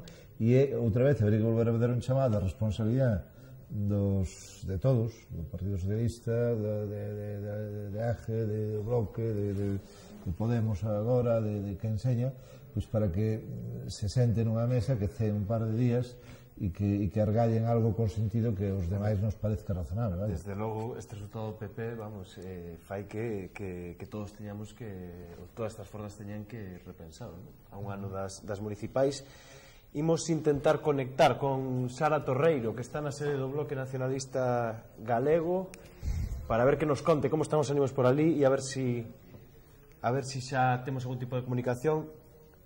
Colgábame agora Sara de estar ocupada, a ver si somos capaces de conectar con ela, a ver si podemos ir conectando con outros dos protagonistas, e tamén a ver si Víctor nos di que están comentando as redes sociais, tanto deste programa, si que está tendo certo éxito, como do que son os resultados en sí. José María. Eu estaba agora perdéndome en datos, é dicir, tampouco tiña unha especial conclusión. Sí que efectivamente intentando buscar os votos onde se moveron. Sí que penso que efectivamente, non sei cal dos dous comentaba antes, que hai moito voto, digamos, de xente que non votaba, xente que estaba na casa, que pasaba deste mundo da política e de repente aparece. Pois de aí tamén penso que ha habido unha gran unha gran suma de votos. E efectivamente para a xente que nos gusta na política, estamos nestos, se ve un panorama que é complicado, pero é moi bonito tamén, é dicir, digamos que entran novas posibilidades dentro do terreno de xogo. Evidentemente o gran perdedor do meu punto de vista é o bipartidismo, é dicir, pero claramente ademais non somente o Partido Popular, senón tamén do Partido Socialista, que perde prácticamente tamén outros 15 puntos respecto dos resultados anteriores. Era algo que xa se prevía, evidentemente, que iba a baixar o bipartidismo, pero eu pensei que non iba a ser tan destacable, non, esta baixada, que entre os dous suman o 56% dos votos, é dicir, que incluso hasta unha gran coalición xa, se isto sigue así, vamos, sería cuestionable, ven? Hasta estaría en cuestión, non? Casi. Bueno, Víctor, que imos en con Víctor Xada, se non me engano. Boas, Aure. Que temos moitas cousas agora que xestionar. Estamos aquí un pouco complicado todo. Por lo que parece, Podemos neste momento está sendo trending topic no Estado español. Parece ser que nas redes sociais aparecen xente que era de Podemos e que non o dixera ata fai 2 minutos. E andase queixando moita xente, por exemplo, moita xente do PCE, así que mirei por riba que se estaba queixando de que Podemos era moi populista e que estaba gañando o populismo da esquerda en España e o populismo da extrema dereita en Francia. Despois hai algún de ECO que se está queixando de que Podemos ha triunfado por populista e Ciudadanos basicamente por plagiar o programa do UPyD. E despois teño por aquí algún máis que moita xente se queixa de que Podemos gañar, non sei por qué, pero eso está pasando neste intre. Pero es que se queixa que dicen en calquer dirección? Sí, en calquera dirección, sí, de feito están... hai moitísima xente que está dicindo que Podemos é un cabalo de Troia, non sei para que, nin para quen, pero é o que está pasando. E despois xa para datos... como dato do que falábamos antes, de que en Euskal Herria e en Cataluña, nos países cataláns votan como país. En Cataluña Podemos sacou o 4,9% e en Euskal Herria o 6,9%, se mal non recordo, non teño os datos apuntados, mas era o que teño na cabeza, e para que se vexa que tamén é o que pasa. E aquí na Galiza, polo que parece, Podemos gañou en todas as cidades, pasou ao Bloque, exceptuando en Pontevedra. Bueno, e a respecto deste programa, xa levamos casi 4 horas de directo. Coméntase algo nas redes sobre este directo xa de casi 4 horas de Irmandade? Polo que estive vendo, puxeron o programa en moitísimas das sedes electorais. Teño colegas que me están vendo na sede electoral do Bloque, por exemplo. Bueno, pues dalle un saludo. Un saludo a todas as miñas colegas. Parece un pouco estrano, pero o que está pasando. Hai xente que me está dicindo que saio super feo, non sei por qué, mas e vos está lo facendo moi ben, está dando todos os datos, é algo que hai que ter en conta, e estamos dando unha imaxe boa, polo que parece. Pois nada, alegrámonos. Pedro, algo tienes que comentar? A mí me gustaría resaltar unha cuestión, e é que se Podemos chegou a negociar con Izquierda Unida a configuración dunha fronte ampla a nivel estatal, agora mesmo está nunha situación moitísimo máis favorable para impor determinadas condicións, porque estamos frente nun equilibrio de 6 a 5, é dicir, 11 eurodeputados de Podemos e Izquierda Unida. Podemos, con 5 eurodeputados ou eurodeputadas, claro, encontrase con un doble problema. Por un lado, ten que xestionar a entrada de ingresos non insignificantes. Eses ingresos, efectivamente, poden supoñer a estruturación dunha organización en comunidades autónomas, en municipios, en concellos, etc., como por exemplo en Galiza, dar o salto cara a unhas municipais, cara a estruturación de alternativas nas autonómicas, pero sobre todo o capital que lle permite estes resultados é unha negociación máis dura con Izquierda Unida cara a conformación desa fronte ampla e incluso a nivel europeo cara a configuración de dinámicas de acumulación desa suposta esquerda rupturista.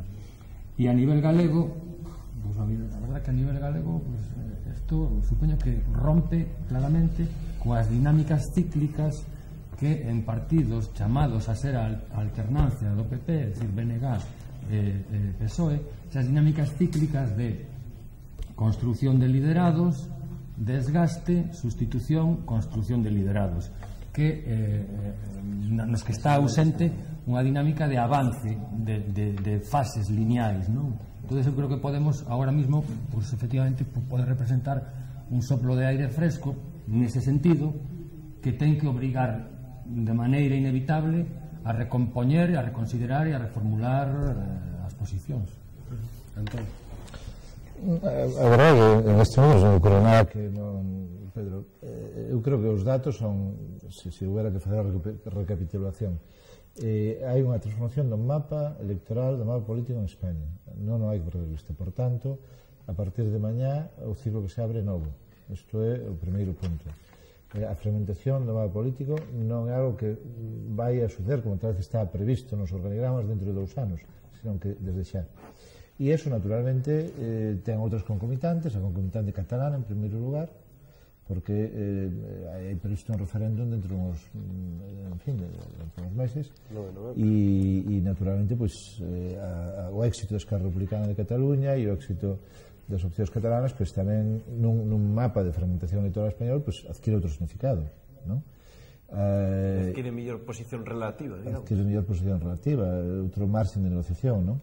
Que se virá a sumar, pois, aos problemas que ten a estrutura política española neste momento, de legitimada monarquía, etc. Despois, no caso galego, pois, repito, todos estamos un pouco desconcertados, me parece, non?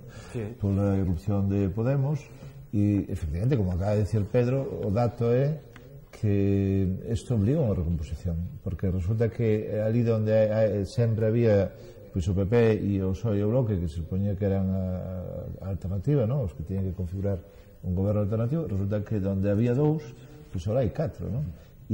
Pero non só ese mensaxe, repito, tamén é acerca da labilidade do electorado, é dicir, de que o electorado non é propiedade isto do Partido Socialista ou do Bloque ou de AGE ou de Podemos tampouco, sino que hai un electorado que está disposto a mobilizarse, a votar un non, si a oferta é satisfactoria. E repito, isto quere dicir que hai unha responsabilidade por parte dos que teñen que argallar, non? Unha alternativa ao actual goberno, como diría absoluto, do Partido Popular, que pues, teñen que atender, porque senón o electorado en Galicia tamén pues, ten esta capacidade de modificar, non? O seu signo de elección a elección. Bueno, pois pues estamos na reta final do programa, imos encetar esa reta final, imos a facer un pouquiño todo o repaso de como quedan as cousas, imos comezar con Sara Torreiro na sede do Bloque Nacionalista Galego, a ver se agora podemos conectar con ela. En principio xa compareceu para avaliar estes resultados. Boas noites, Sara. Que tal? Boas noites. Onde te atopas agora mismo? Pois agora mesmo estou aquí a saída da sede do BNG na Compostelana Rúa, na avenida de Lugo. Bueno, compareceu alguén xa na sede? Compareceron xa o portavoz nacional Xavier Vence e a candidata nestas eleccións Ana Miranda.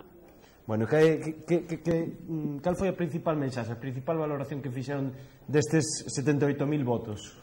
Ben, pois ambiente festivo aquí na sede do BNG, sorrisos e caras contentas. Dicía o portavoz nacional Xavier Vence que analizaba a cantidade de votos dun xeito positivo nun contexto difícil, no que estaba todo en contra, o apagón informativo, os poucos fondos, a recente indecisión do nacionalismo. Afirmou que a organización está moi viva, moi reactivada e moi cohesionada. Falaba de culminación de obxectivo e que Galiza terá voz nese Parlamento Europeo e que eses 8.000 votos referendan ese traballo que o BNG foi facendo ao longo destes 2 anos dende as decisións. Recalca ese puntiño de variación, non, con relación ás anteriores eleccións. Tamén destacaba que Galiza terá esa voz rebelde e contestataria a Troika no Parlamento, non, ese spot que tiñan de ser rebelde, ser rabudo, non? Logo tamén analizou que estaban moi contentos e que lle daban moita importancia a que o bipartidismo quedara tocado e fundido nestas eleccións no Estado español. Isto era o que dicía o portavoz Xavier Vence.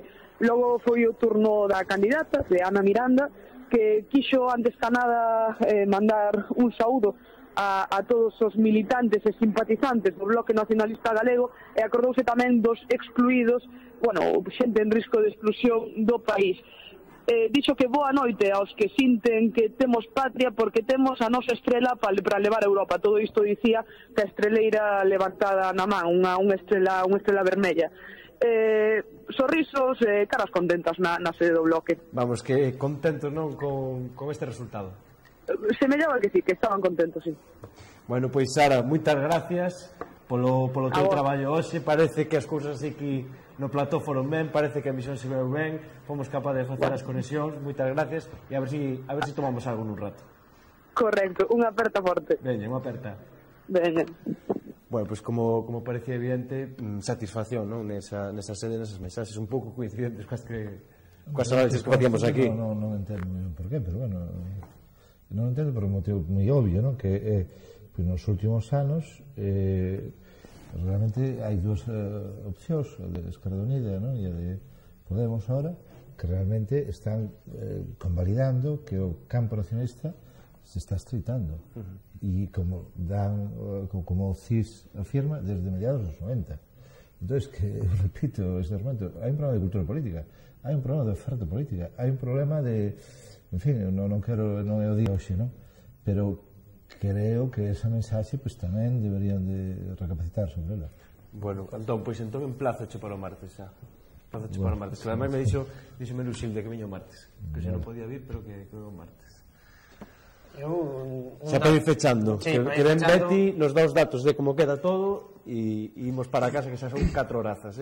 Sacaron un dato a reducir, non? Que o voto blanco e a abstención, non? Que a nivel de Estado acada o 4%, e a nivel de Galiza acada o 5%, non? Eu creo que é unha porcentaxe moi importante e sitúa os propios resultados a baixa participación, aínda por riba temos que ter en conta o voto nulo, creo que a maioría deles moi consciente, non? Porque cando se mete unha rodaxa de chourizo no sobre, todo o mundo sabe que o que está metendo, todo o mundo podemos interpretar claramente o que quere transmitir, e o voto en blanco que é un voto de dizer non nos valedes, non? E a abstención é alta. Eu creo que a principal lectura sociopolítica é que a Unión Europea, a cidadanía, o povo europeo, os povos europeos non están de acordo con esta estrutura europea, non?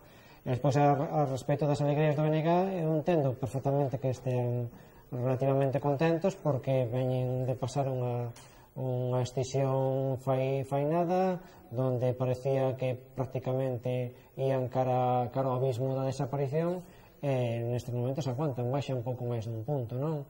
As eleccións ao Parlamento Galego baixaron moitísimo máis.